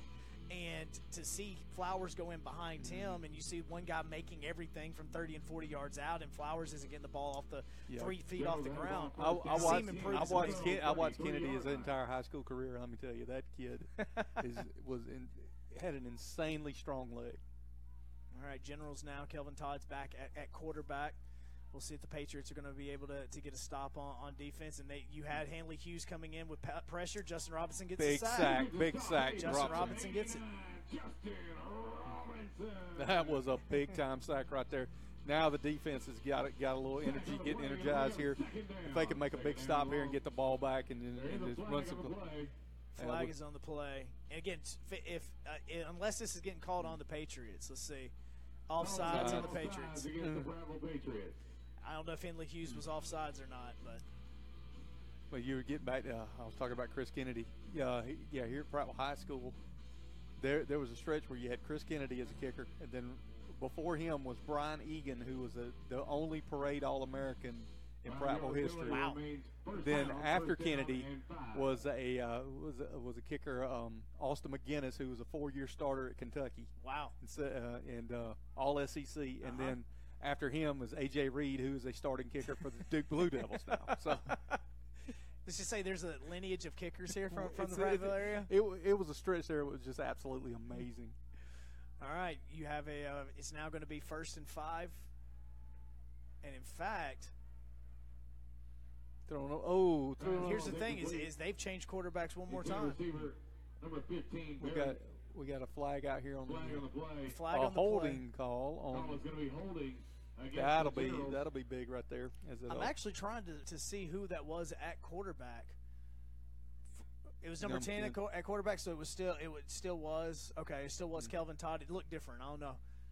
But he had a man wide open across the middle and hit him right in the hands, and he just couldn't reel it in. But the holding penalty will back him up way back to inside the 30 down to about the 28. I'll be honest with you. I'm now discovering the reason why play-by-play guys have binoculars. I've just now realized, I can see everything, but I think that they have made another swap at quarterback, and it might be the fact that they brought Rouser in. So they have used all 3 quarterbacks so far.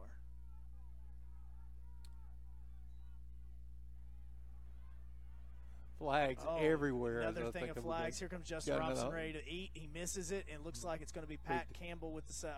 It is going to be a sack. Yeah, it'll be a 5-yard loss there, and you got a holding back there. It's almost you almost would think they would decline this because it was a 5-yard loss on top of already being 1st and 15. Personally, I'm just tired of it being first down. Well, I'm trying to come up with a scenario to get it to second down. I've never seen a drive have so many first downs to start itself. And you're right, Logan. 89 is a dog. Justin Robinson is just an animal on the field.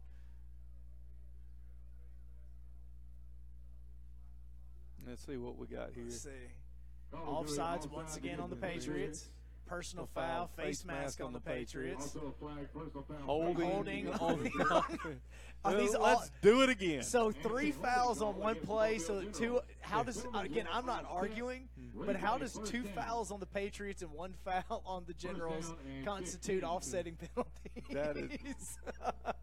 That is one of the quirks of penalties in football. I mean, sometimes it just does not seem fair. It doesn't, because you had a combination of 20 yards on penalties in one team, and the other one had a 10-yard penalty, and that they for some reason equaled out.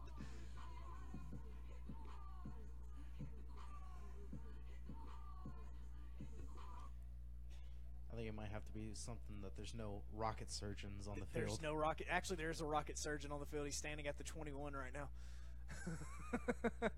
Oh, he gets popped, but it did not result in the tackle. But it at least let him up enough as Ishmael Zamore was able to get the original pop on Rouser, and then he was able to help him.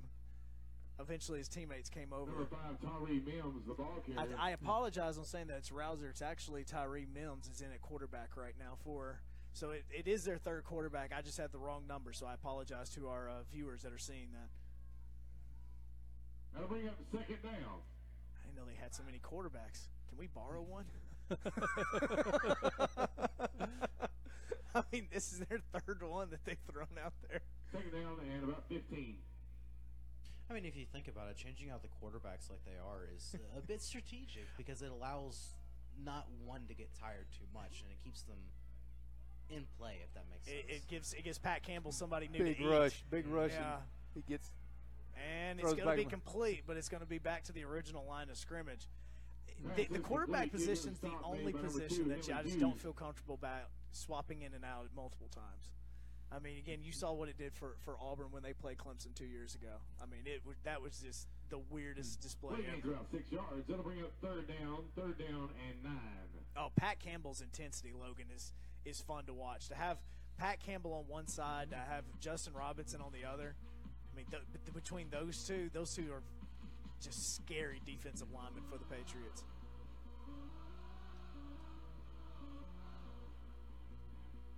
And as I say that, I think Pat Campbell's on the sidelines right now getting some oxygen.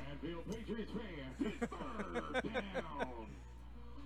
Justin Robinson's still out there, but I think Campbell's on the sidelines trying to take a deep breath.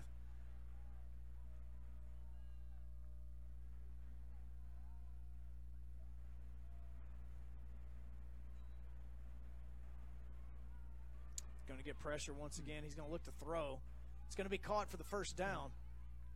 And he's not going down as a gang of Patriot players were able to tackle him, but they were able to. The General's able to get the first down. There's something on the field. I can't tell if it's a flag or what. What is that? Is that a flag? No, that's it's a towel. Towel. It's a towel. Completion made to number 82. I knew it was red. I was like, are we challenging? Do we have that, or are we going to go to the instant replay up here in the booth? Yeah, is there a challenge on this play? I mean, I know that you guys at Prattville Live have a lot of technology up here. You have instant replay, but I don't know how good the instant replay is. I don't think enough. We haven't got to that level yet. So, do you got somebody in Birmingham we can throw it to? Is that what we're doing? Yeah, he does, Logan. I mean, and that's the truth. He will go all out the whole time. Pat Campbell's going to have a lot of options. He had a lot this year. And there's some teams in the next level, and I mean very next level, that's really high up, that are really interested in him. And he just just got lit up. Had Justin Robinson on the backside, and stop made by number 29. I say we don't have how does he has a different roster than we do? I don't know. DeMarcus Kilo's not on our roster. Hey, Sweet Pea got more pull than you. Come just on, go on man. and admit it. He's got more Alex. pull. He's got more pull. I'm looking at you, Alex. I don't know if you're listening, buddy. You gave me a bad roster, my friend. It's like the 13th floor in a hotel. It goes 28-30. There is no 29 on here. Hey, that's the secret weapon. It's the secret. It's the secret weapon. Secret weapon to what? Secret weapon to get a sack is what it's a secret weapon to. Now it's going to be second. It's like from the he's like from the Replacements. Remember Joe Smith with the blacked out face shield? That's exactly, man. Joe Smith. Joe Smith. I loved the Replacements, man. I still use references from the Replacements.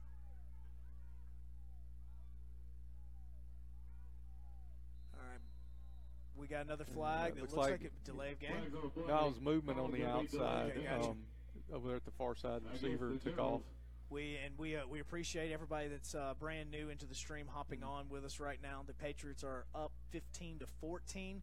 It was a blocked punt and a recovery for a touchdown by Yancey Powell that got the touchdown, and then it was Vincent Tyus on an end-around play for a two-point conversion that gave the Patriots a 15-14 lead with a little under 8 minutes to go in the ball game.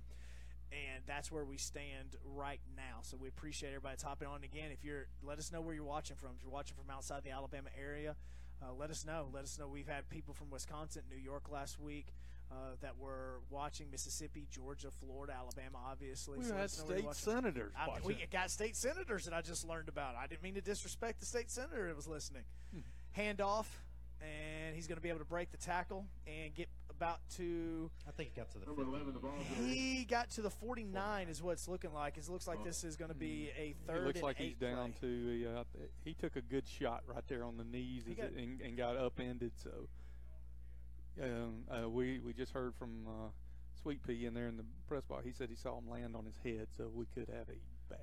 So we have medical staff once again running on the field. Darren, we appreciate you listening from Tennessee. Ace, we appreciate you listening from Gulfport. Hey, while we got a minute here, while they're attending to the player, I just want to just let everybody know we appreciate tuning in to Prattville Live. We really enjoy this partnership that we've got with the Prattville Patriots here. We try to promote everything big and positive in the city of Prattville. That's kind of our little credo, what we try to do with this project, and Prattville Patriots, big time positive impact on the community. So we really love this, but we can't do this. I can't do this without the help of my little broadcast crew here. You got a good crew, man. Yeah, these guys with the Prattville High School broadcast media class, they have just been a godsend for me, and we do all kind of events. Like I was just looking over the schedule. Next Tuesday we'll have a Prattville live stream broadcast of the Prattville softball as they'll take on Robert E. Lee, and I think we have a baseball game. I will tell you that I just saw the Prattville baseball stadium for the first time. That stadium is awesome. I wish I could have played there. It is, and then we'll have another broadcast, a doubleheader with Brookwood on next Saturday at 11 a.m. So it's starting at 11 a.m. And then I think there may be a soccer match during the week that we're going to try to get hold of. Soccer schedule has been kind of bounced around, weather and scheduling and stuff. So we're not 100% on what their schedule is. They kind of spring it on us when we. Oh yeah, by the way, we're playing tonight. Okay, thanks. Can you be here? And we'll let you know who that player is that's down. I know people on the stream that are asking about that. We couldn't tell from over here on the far side exactly who it was. And they still have them surrounded over there, and it was the ball carrier. It was the ball carrier, and I think was it number 11 maybe. I believe it was, which would have been William is a Garoor, I believe. Yeah, we don't want to say for certain that's him. Don't take us our certain, but that's who we believe it is because it was just pretty much a crowd around him when everything happened. And they're still attending to him over there now. Yeah, we've already, unfortunately, had one major injury in this game at the very beginning with Mike Graham. All right, so.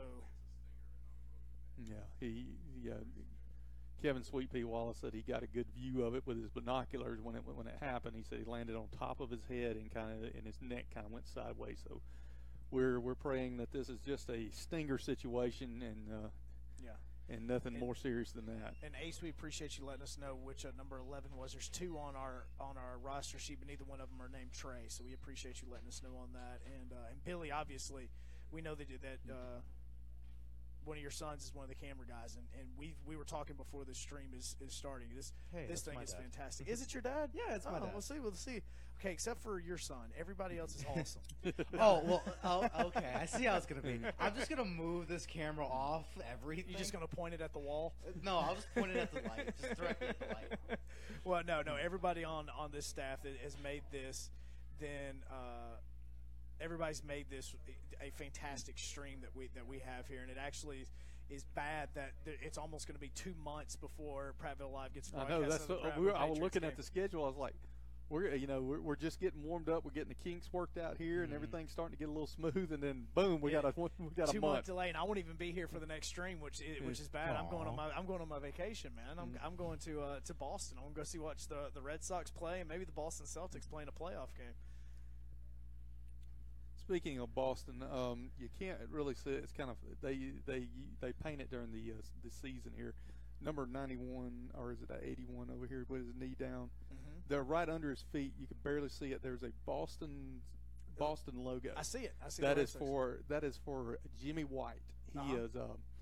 He was a longtime sports writer for the Prattville Progress, Montgomery Advertiser, Prattville Progress. He covered Prattville High School athletics for 62 of the 102 years of football. Wow. And he passed away a couple of years ago, and that's the tribute that the city puts out for him every year. He was a huge Boston Red Sox fan. He took trips several times during the year up there to see him play, and he was just a treasure in this community. That's awesome, and that awesome camera crew that Billy was just talking about a second ago moved over so that you can see. You could kind of see it. Like I said, they put a fresh coat on it during the season right now. They've kind of, but you can see the outline of it right there. But. Yeah, and that's pretty awesome. That's my wife has never been to Boston. I got to go back up in 2007, and I got to watch the Red Sox play 2 games against the Yankees. And so I took her to Wrigley about 2 years ago, and so she goes, "I want to see Fenway." I said, "All right, we'll go see Fenway." So we're going up to Boston, and it's kind of funny because I also work. If you listen during the week, and in fact, if you were listening this morning, I do a show with the Montgomery Biscuits called the Biscuits Radio Show. It's very unique, I know. and we talk about the Tampa Bay Rays, the Durham Bulls, the Montgomery Biscuits, and all of that. And it's funny because when we go up to Boston, they're actually playing Tampa. So it's going to be a lot of the former Biscuits players that I was hanging out with last year when they were here in Montgomery that I'm going to get to see play at Fenway Park next year. This year. So it's going to be kind of fun. Yeah, it's kind of back in my day, back in my youth, as I will say very loosely. There was a team in Montgomery called the Montgomery Rebels. I've heard about this team. Heard about this team. And the Montgomery Rebels were the minor league team for the Detroit Tigers. Yep, because the 2 Tigers players that are going into the Hall of Fame this year are both played for the Rebels. Yeah, I remember as a kid watching Alan Trammell, Lou Whitaker. Yep. Kirk Gibson played there. Jack Morris pitched there. Bert Blyleven pitched there. I mean, it was just like all the great everybody. Tigers. During that time and age, everybody was it was kind of weird. Yeah. Everybody in Montgomery, this area, wasn't really that big of Braves fans. Right. Well, the Braves sucked. Back then, Braves sucked. But everybody was a huge Detroit Tigers fan because everybody got to see those kids or see those players as they were growing up. And it's kind of funny for me when I moved into Montgomery, and when I lived in Huntsville, it's kind of the reason why I hate the Biloxi Shuckers as much as I do. I know somebody's listening from Gulfport, Mississippi right now, but I hate the Biloxi Shuckers because I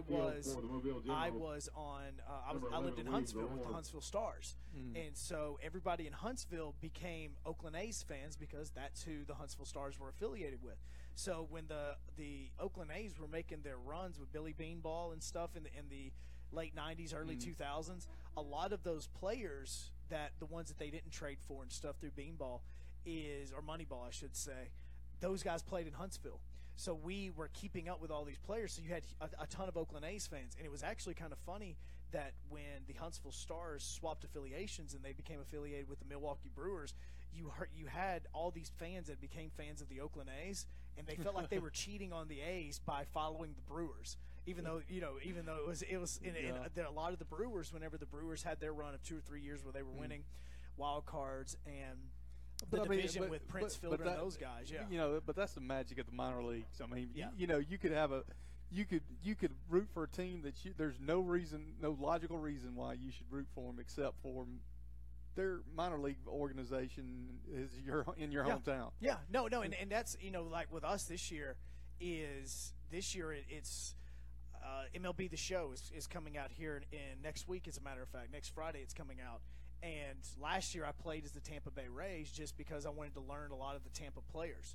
And you have so many Rays fans here in the River region that because of the Montgomery Biscuits and because of all these players that are coming through Montgomery, and even though, again, Brent Honeywell, which is a guy that was the opening day starter for the Montgomery Biscuits last year, he was supposed to be in the pitching rotation. Now he's got to have Tommy John surgery, but he's going to be a member of the Tampa Bay Rays pitching organization or pitching staff next year. So that's kind of the unique time about the Rebels. And even on Sports Radio 740 in the Fallout, which is a show that I host Monday through Friday from 2 to 6 o'clock, there's a lot of former fans of the Rebels that have called in wanting to be like, you need to get some of these old Detroit Tigers players in that played here in Montgomery and played at Patterson Field.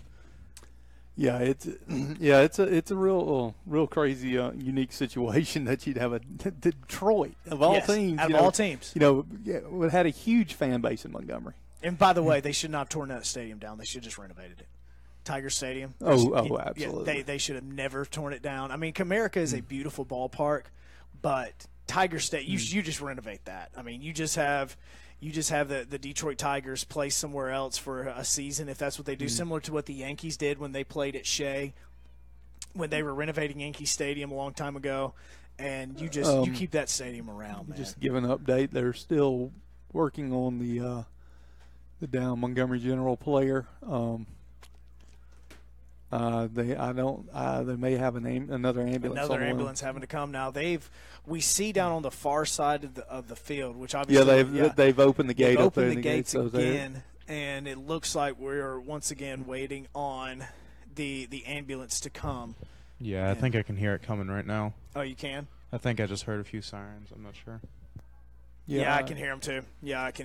So, once again, we are unfortunately having to have we're having to wait on an ambulance to come again. The player that is down is. We're trying to figure out again. We don't want to say the wrong name of the player that is hurt, but it was on a run play, and he was running off to the left side. He jumps up. He gets his feet taken out from underneath him, and what we're being told is that he landed on the crown of his helmet. And we don't know exactly what else from here, so we don't want to give speculation. And we're waiting on the ambulance to arrive and once again take another player from this football game to the hospital.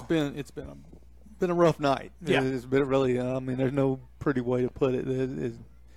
When you've had to have the ambulance show up twice to a football game, it's not a good night. So. Hey guys, the injured player number 11, William Garor, was getting some looks from some next level football teams for the Mobile Generals. Garor down on the field now looks like on the run back was flipped over and landed on top of his head. Don't want to speculate, but looks like it could be a head or neck injury. That's why they're taking so many precautions with this. The ambulance has arrived on scene. Should be getting the stretcher out here shortly. There you go. There's that update. We appreciate that update. He had a better view of it than what we did. The ambulance is arriving now, as a matter of fact. Well, like a prepared. It was very professional. Like a prepared professional. He actually brought his. He actually remembered to bring his binoculars and can see very clearly. I don't even think I've ever used binoculars. I don't hunt or anything, so I have no use for binoculars. I've never actually used binoculars before. So, the thing about this place, you get the fog in effect on the glass, and you get a little. And this is not the brightest stadium in the world either, and it's got a lot of history. Guys, it's called getting old. That's why I'm trying not to. I'm just complimenting you. I mean, it's either binoculars or bifocals, and I can't go that route at this point. I've got 20/20 vision over here. I can see. Again, I thought it was number 11, but when people on the stream were saying Trey and we're hearing William, I don't want to say the wrong name, and it was I'm just giving you a compliment. Just looking at it from over here, guys, looks like there is some movement from the player on the field, so that's kind of a good sign. Looks like he's got some movement in his lower extremities. Ambulance is on scene, so we're hoping this is just going to be out of abundance of precaution here. The guys are making their way onto the field at this point with the stretcher, so thoughts and prayers certainly with number 11, William Garor from the Mobile Generals. I'm actually glad you know how to pronounce his name as well, because I think I was saying Garor, so I appreciate you pronouncing his name properly.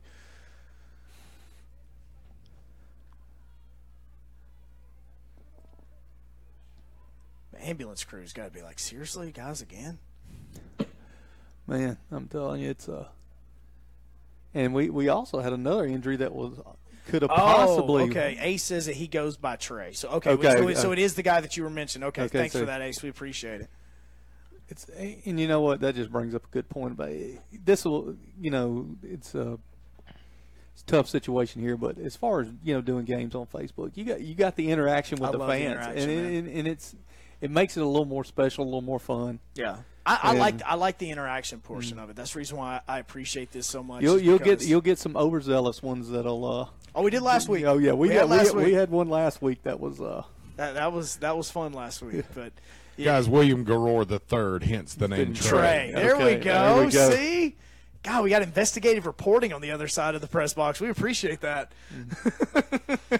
And we'll see the players gathering around him for both teams, because look, these guys, nobody wants to see anybody hurt on either side. I mean, because this is not NFL where you're making big money contracts and stuff like these are hardworking young men. Yeah. Doing this on their own time, a lot of them on their own dime, and it's more they form a brotherhood. They really do. And we'll show you the players all gathering around the injured player. We didn't just want to show you the injury though. So guys, most of these players are trying to make their way into a next level. Some of them just out of high school. Some of them have already graduated or gone to college.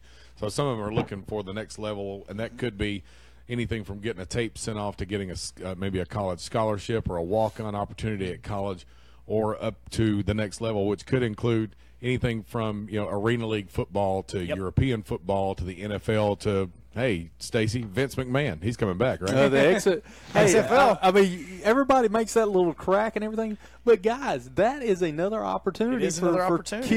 For kids to continue their career. You think that Travis from the Prattville Patriots isn't going to be sending film to the XFL for some of these players? I mean, it's going to be a league that's going to be happening at this exact same point in time in the year, and it's going to give these athletes another opportunity. I mean, look, right now we joke about it, but Travis here from the Prattville Patriots, he's the one that just signed Jeremy Johnson to play for the Columbus Lions over about an hour away from here. So, I mean, you have opportunities at the next level that can get you. And there's going to be, it's a strong possibility that there will be a Birmingham XFL team. If that's the case, being in close proximity, that could be huge for these guys right here. They get that extra look, that extra opportunity that they normally wouldn't get. All right, we got a family member of Trey that is watching on our Facebook live stream. The only thing that we know as of right now is that Trey got upended basically on a run over on the far left side where everybody is circled around right now. What we're being told is that he landed on his helmet, and there's a possible neck injury, not 100%, so don't think the worst on just that. But that's what we're being told right now. The ambulance is here, and everybody is waiting and making sure that he's okay. And Joe, just for that family member, just to let you know, we have noticed from over here some lower extremity movement. So we're hoping that this is out of an abundance of caution. Anytime you have a head or neck injury, you absolutely want to take all the precautions in the world that you can and hope for the best. But like I said, we've had some indication of some extremity movement, so it doesn't appear, that it looks like this is probably going to be just an abundance of caution here when you have a head or neck injury. Yeah, so that's just an update for you. And again, we don't want to give you the wrong information on here, so we're just giving you the information that we know as of right now. And you can kind of hear the clapping in the background. I think that they're starting to roll him off to the ambulance here in just a few moments. Talking, guys, to Travis, the player development guy for the Prattville Patriots. Travis was telling me that Trey is one of the players that has been one to watch for the APDFL. He's gotten some looks from next level, so we're hoping that everything's okay with this young man, and maybe he can have an opportunity to continue his career. Yeah, and right now we don't want to show it to you, but he is being wheeled to the ambulance as we speak. Everything is strapped down, so I don't know if he's going to give any hand movements or anything like that to let us know that he's okay. And there's another player going with him, so it may be a family member. It may be as well. I can't make out the number. Hey, Kevin, can you see the number of the player that's walking out with him? All right, we're trying to see what the family member or what the player is that's also going off the field with him right now, as a matter of fact. 18. So the number 18 is Tremel Gibbs. Yeah, Tremel Gibbs is going off the field, and it looks like he's going to be getting in the ambulance with Trey.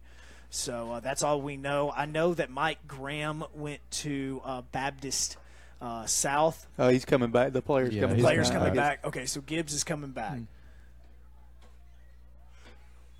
So we don't know exactly what hospital Trey is going to be sent to. I would imagine Probably Baptist South. South as well. The Prattville has a fine little hospital here, but I don't think they have a head or neck trauma situation so I would imagine he would go on over to Baptist South, where I know they have which I believe that's also the closest hospital. Yeah, it is. So I believe that's where he will be heading. You family members listening in, we think Baptist South, but the two hospitals here in Montgomery that he would go to would either be Baptist South or Jackson Hospital. So if you want to check with them once he gets there, they could probably, if you need to get updates or anything, check with either Baptist South or Jackson Hospital. I'm not. She's had some movement on the right side. Okay. They said that they were just talking to the player that was walking with them. So we're glad that you got that information.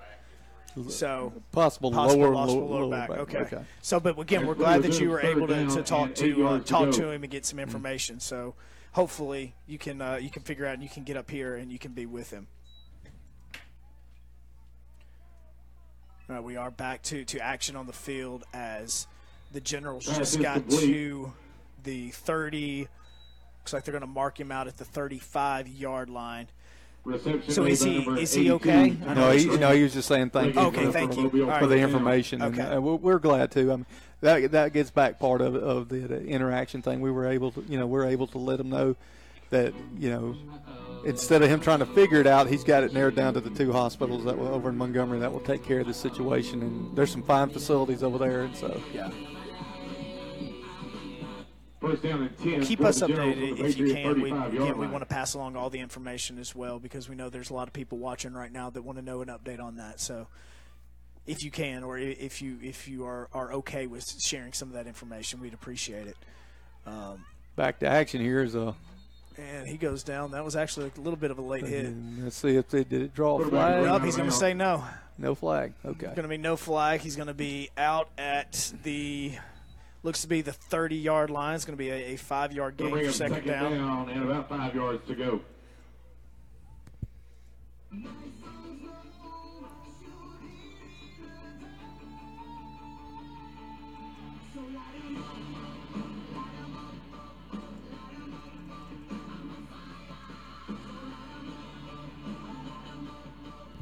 Even after losing one of their players, such a not gruesome but instantaneous injury, the Generals have been just worked right back into play instantaneously. Well, it's bad. I think it's not saying on the offensive side of it, but the defense again. It's trying to get your legs and get back into that mentality of wanting to attack when you've been sitting there for it appeared like 15, 20 minutes.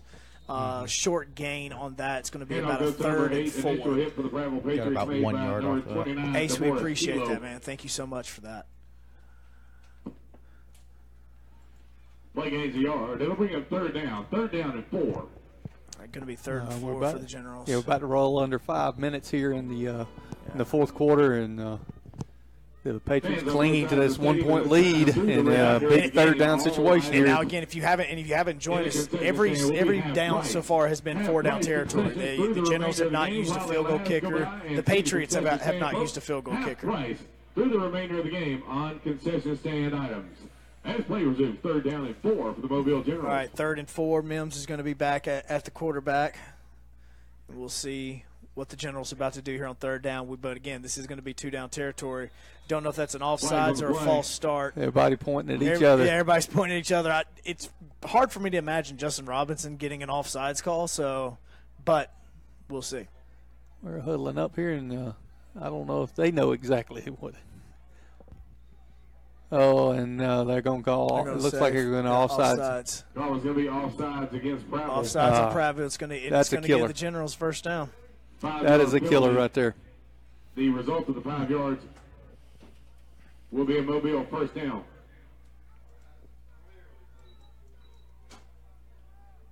All right, they're going to have 1st down on the 23-yard line as they're almost in the red zone. The Patriots just got to kick their defense into the overdrive. I'm telling you, man. They got to get focused again. Either they got to somehow get the ball back. Like, he attacked that. That was almost a fumble. That was a backwards pass, I believe. So it was. Yeah, they're marking him down. He did catch it, so okay. Yeah. But two things: one, that keeps the clock moving, and two, they dropped. They made a loss of about 6 yards on that play. Puts it in a second and long situation. And it's second down, so it's second now and 16. Now the quarterback has been able to get outside the pocket and make some plays on the outside here. So they're going to have to keep him contained. I mean, it's imperative now because they're getting down to crunch time with the clock rolling down to 3:38 now with left in the game. And again, they haven't kicked a field goal the entire game, so they're going to have to be going for a touchdown. I think that's what the Patriots are trying to do, is just trying to lock everybody in, prevent any motion, preferably in any direction, but preferably to the rear. Let's see what Mims is going to go. He's going to look over to his left side. Pat Campbell got some pressure. Justin Robinson got the sack. Oh, nice job. Actually, no, it's going to be like a 2-yard gain. Short but it was a big-time tackle because if he doesn't make that tackle, I think he scores on that play because he had a lot of green field turf over there on that far sideline. Now it's going to be coming up third down. It's going to be about third and looking like 14. And the Generals are taking a timeout with about 2:54, I believe, to go in the ball game right now. You know, watching some of these tackles, I mean, I swear, half of these guys who are on a football team could easily make it as a wrestler. Because I just when you guys mention wrestling, my mind goes to like John Cena and Randy Orton. Are y'all talking about real wrestling? Yes, we were talking like singlets and in a circle. I always talk. I know you're always going to talk it, but I didn't know if he was talking real wrestling. Not WWE. Okay, because let me tell you, I might be the only person in America getting NCAA wrestling updates texted to me by a former All-SEC defensive back from Auburn. Do you really? I just throw a curveball at you. Really? Do you have like a wrestling bracket over there or anything? I mean, no, but he does. He does. Oh no, are Chip you Powell. serious? Are you serious? You know Chip Powell. He has everything. You know Chip Powell. I know the name. Yeah, Chip is a huge wrestling fan. He's been sitting in my office all week watching the preliminaries with his bracket, filling it out. He has a bracket? He has brackets of each individual weight class. Okay, that's a little wild, man. Again, I'm the guy that has a video game stream, so I can't make traveled to fun. St. Louis before to go to it. I mean, all right. 3rd and 14. His son wrestles for Huntington. Okay, well, there's another reason for that. Pat Campbell's trying to get production. That's going to be. Did he catch that? He did catch it. He caught it. He caught it. That's going to be a first and goal for the Generals. I thought that was a possible interference situation because it looked like the hit got there early, but yeah, it looked like what Justin Harris. Concentration by that receiver to reel that one in. Yeah, Justin Harris got there. It might have been a little bit early with the contact, but it's going to be first and goal from about the 6-yard line with a little over 2.5 minutes remaining in the ball game. Now, see, this is the strong point because if the Patriots let the Generals through, then it's going to take who knows how much more time to actually get it back across the field. Yep. Because it's been a lot of short drives, not very much moving. Yeah, this is, and again, all right, now we're going to get a false start. Against two, though. If it's a false start, it's going to be against the Mobile. So that helps them out. But again, here's the situation. If you're just hopping in, I know we got a lot of new viewers right now onto the Prattville Patriots and Prattville live stream. The score right now is 15-14, like you can see at the bottom. But the way that this is how they've gotten to 14 is all by 2-point conversions. Mobile is 1 for 2 on 2-point conversions.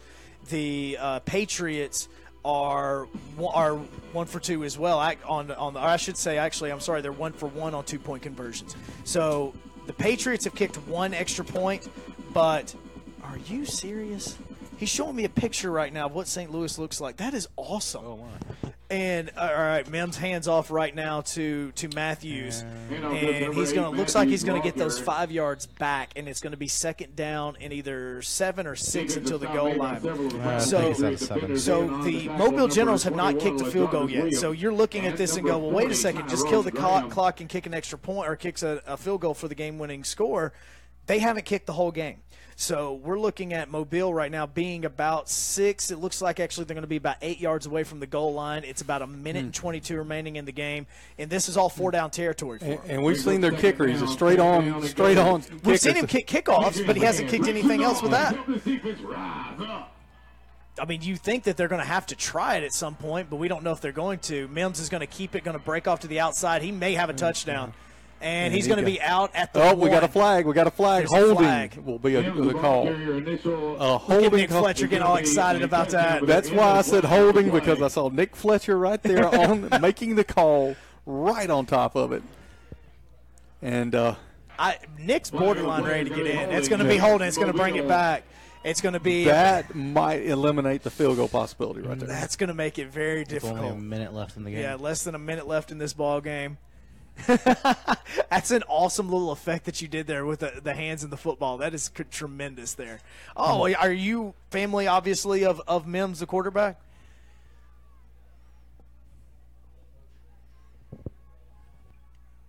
He just had a great run, but it's not going to count, unfortunately, for you. Sorry about that. It's going to be – it happened on the 2-yard line, so that's going to be 10 yards from the penalty, and it's now going to be second and goal from the 12-yard line. And goal from the 12-yard line. Timeout situations also, as Mobile, I believe, has 2 timeouts here with a 2 timeouts remaining, less than 1 minute remaining in the ball game. 59 seconds. Here we go, Patriot fans. Help the defense rise up, make some noise. And I also want to remind the fans the clock on the broadcast is not an official clock, so it may be just a couple of seconds off. Mims is going to throw the jump ball to the backside and got him. Incomplete. Incomplete. He drops it. Defensive play by Ismail Zamor. I think it was juggling like the last second of it. It looked like he caught it. Yeah, it looked like he dropped it in the bucket in the corner there. It was a good-looking throw. It put it right on the money. It just didn't reel it in, and that'll bring up a 3rd down. Now we're going to have 3rd down, and again, there's a kicker over there. I don't know if he's actually I don't see anybody warming up trying to kick, but you keep asking about the kicker. I do keep asking because it's odd to me. But do they have a snapper? Oh, I didn't even think about a You long didn't think snapper. about that. No, I didn't think about the long snapper. You didn't bring that possibility. I didn't even think about the long. But hey, I would assume you could have the best kicker in the world, but if you don't have somebody that can snap, if you don't have a long snapper, it don't matter. That's true. All right, we've got about 51 seconds remaining in the ball game. Generals right now are at 3rd and goal from the 12-yard line. Mims is in shotgun formation.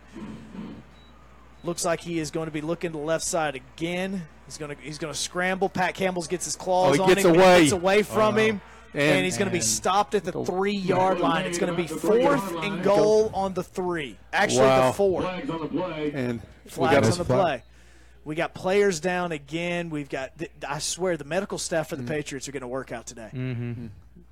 What is the call here? We got a personal foul, face mask on the Patriots. That's not going to make much of a difference. That'll be half the distance. So, but that gives them a 1st down. It does give them a 1st down. Oof. Oh crap! I forgot about the 1st down part.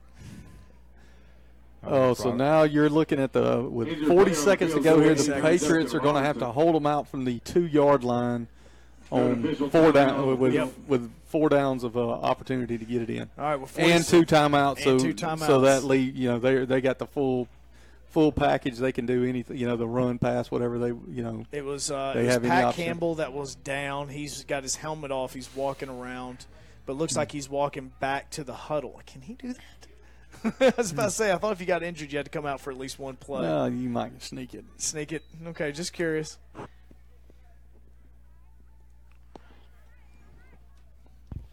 See, one of the easiest things to happen right now is if the Generals were to have a flag pulled against them, it'd back them up and give the Patriots a bit more room to play around in. Yes, and we appreciate everybody that's hopping in towards the very end of this ball game. Again, let us know where you're watching from, and obviously we want to talk to you as we've only got about 40 seconds remaining in this ball game. Patriots are getting a not like a sideline warning, but it's kind of like a hey, move back. And it's going to be 1st and goal now from what appears to be the 2-yard line.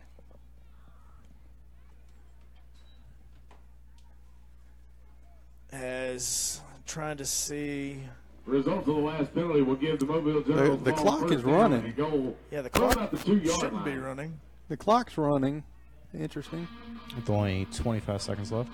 Let's say that shouldn't. I don't shouldn't think be that should have happening. happened. Yeah. Gonna hand You it know, off. on the and inside, that's he gonna be a powers touchdown. ahead, and he breaks away and in for the touchdown. That's a touchdown for the Generals. Handoff goes up the middle. They went Touchdown, with a heavy Mobile formation. Generals. I mean, all they had to do was move 3 yards Yeah, forward. if that. And it looks to be that it was number 84, Demetrius Tillman, who is a QB / wide receiver / tight end. And again, the Generals are going to be going for 2. Yeah, they're not their place kicking situation. They must not have any confidence See? in whatsoever. Whether it's the snapper, the kicker, the holder, Somebody they don't believe in. Somebody they definitely don't believe in. All right, they're going for 2 once again. And once again, handoff to Jordan Matthews. And he will be stood up at the goal line and driven back. James Matthews, not Jordan Matthews. Sorry, Jordan Matthews is a wide receiver in the NFL. Mobile Generals 20, Prattville Patriots 15. 20-15. So the Patriots have about. Okay, I will say they shouldn't have 11 seconds. It actually should be more than that. It should be about 20 seconds. It should be about 20 seconds that they have, but they've got 11 seconds remaining in this ball game.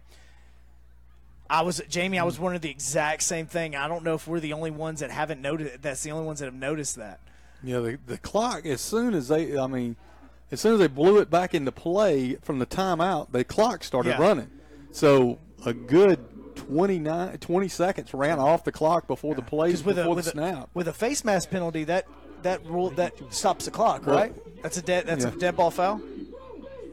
Or did they even take a time? They didn't take a timeout. No, they didn't take a timeout. Okay, so then that is correct. So it is correct? Yeah. Okay. So the face mask penalty doesn't stop the clock. Okay, that is correct. I thought they took a timeout. My bad. I'm Jamie, sorry. we apologize. Okay, so everything is correct on that. All right, so explain one more time for everybody because we've been harping on the clock thing because we all thought that it was wrong. But apparently everything is right. The clock was supposed to do that, so there really is only 11 seconds left in the ball game. Which, I mean, 11 seconds, it might seem like a little bit, but, I mean, you look back, 2-3 years ago, 1 second got a championship for someone. It got a SEC West championship that led to an SEC championship that almost got them a national championship. Mm-hmm. And it was in the same exact situation as it is now. Yeah. Okay, and so, yes, the clock is right, and here's the kick, and Patriots got a little bit of opening right here. Oh, no, look out. All right, he's going to be down at the 37-yard line with 4 seconds remaining in the ball game. Kickoff is going to be returned by number 86. Well, you'll have a chance to get it to the end zone for a jump All ball. right. Is it going to be Bradford or is it going to be Short? Who's going to be coming out? It looks like it's going to be Bradford that's going to be coming out the quarterback. All they got to do is touch the end zone. Yep, this is going to be the last play of the ball game. Mm-hmm. And it looks like they're going to be dropping everybody back. Everybody's going to be back for the Generals. This is. I think they're probably going to try and throw it. All right, there's going to be a timeout that's been called on the Generals side. Timeout on the field. Timeout. Yeah, Ace, we've got 4 seconds remaining, and that is going to be the ball game. The clock is right. Everything is happening the way that it is supposed to, and this is going to be the last opportunity for the Patriots to try to score a touchdown. Jamie, hook and ladder. I don't know what you do. I don't know what the right call is. If you go hook and ladder, if you just go throw it deep and just hope that somebody can get some ups and catch it. You got two options here. Hey, Joe and Stacy, just a quick man? update for you over here. Talking to the official in the booth, and he's been doing this for almost 50 years. He said clock should have stopped. Okay, so there. clock should have stopped. Okay. That was a personal foul, face mask, giving them an automatic first down. The clock should have stopped there. Okay, so yeah, so there we go. There's an official ruling on that. Thank you for that. Okay, 2 options here: annexation of Puerto Rico, or you throw it to Billy Bob. Yeah, exactly. Just have Tweeter throw it to Billy Bob. That's it. And let Tweeter drink because that's what he does. As again, that's just all it is. Twitter just drinks, and that's all he does. And Billy Bob cries because that's all he does. He's a bit of a crier. All right, Bradford's going to be going deep. Right now he's scrambling, and he's trying to seriously throws it up. Oh! Tough break. It goes right through his hands. And that is ball game 15-20 with Generals in the lead. Yep, and that is the Prattville Patriots' third loss of the season, and this is somewhere where they haven't been. They didn't lose 3 games all of last year. So, Tay, you're good. You're good. The Generals just won this ball game, and the Prattville Patriots will now go on the road for pretty much 2 months. The next time that they will be back here in Stanley Jensen, I should say, isn't going to be again until the end of April.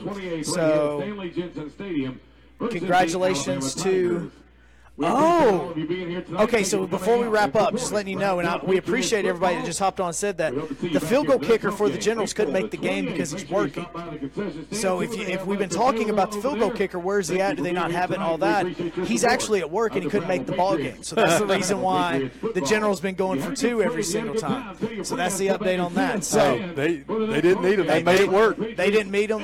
Mims with a fantastic drive at the end of the game to get the Generals in the end zone to get the game up to 20-15.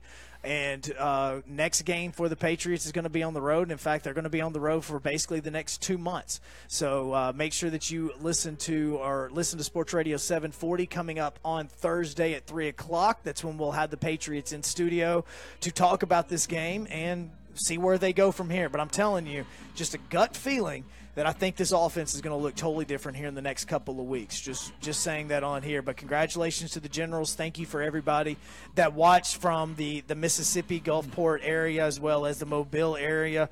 And anything you want to add before we wrap up? No, I just want to thank everybody for, man, this has been incredible.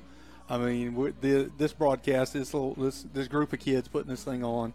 And I couldn't be more proud of them. I mean, I started this broadcast media class at Prattville High School. I started the class about 3 or 4 years ago, and it has just grown exponentially every year.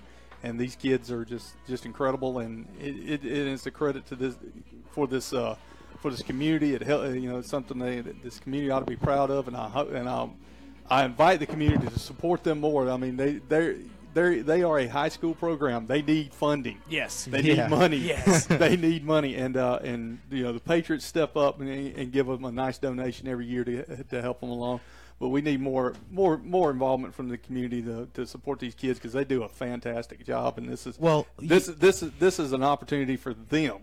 Yeah, this is more than it is for us to put this on this for this. So well, we do get a lot of training from our class and everything like that, but we also have to thank you, Stacy, because without you, see, Billy, this is the reason we make fun of your son. Just letting you know right now, this is why we make fun of your son. A lot of the opportunities that you bring us is actually what helps us train us for these different things. See, in our class, we only get so much that we can do. But with you out here, we're able to. Did you teach him how to talk like this? No. Okay, just he's a natural. He's a natural at it. There we go. He's a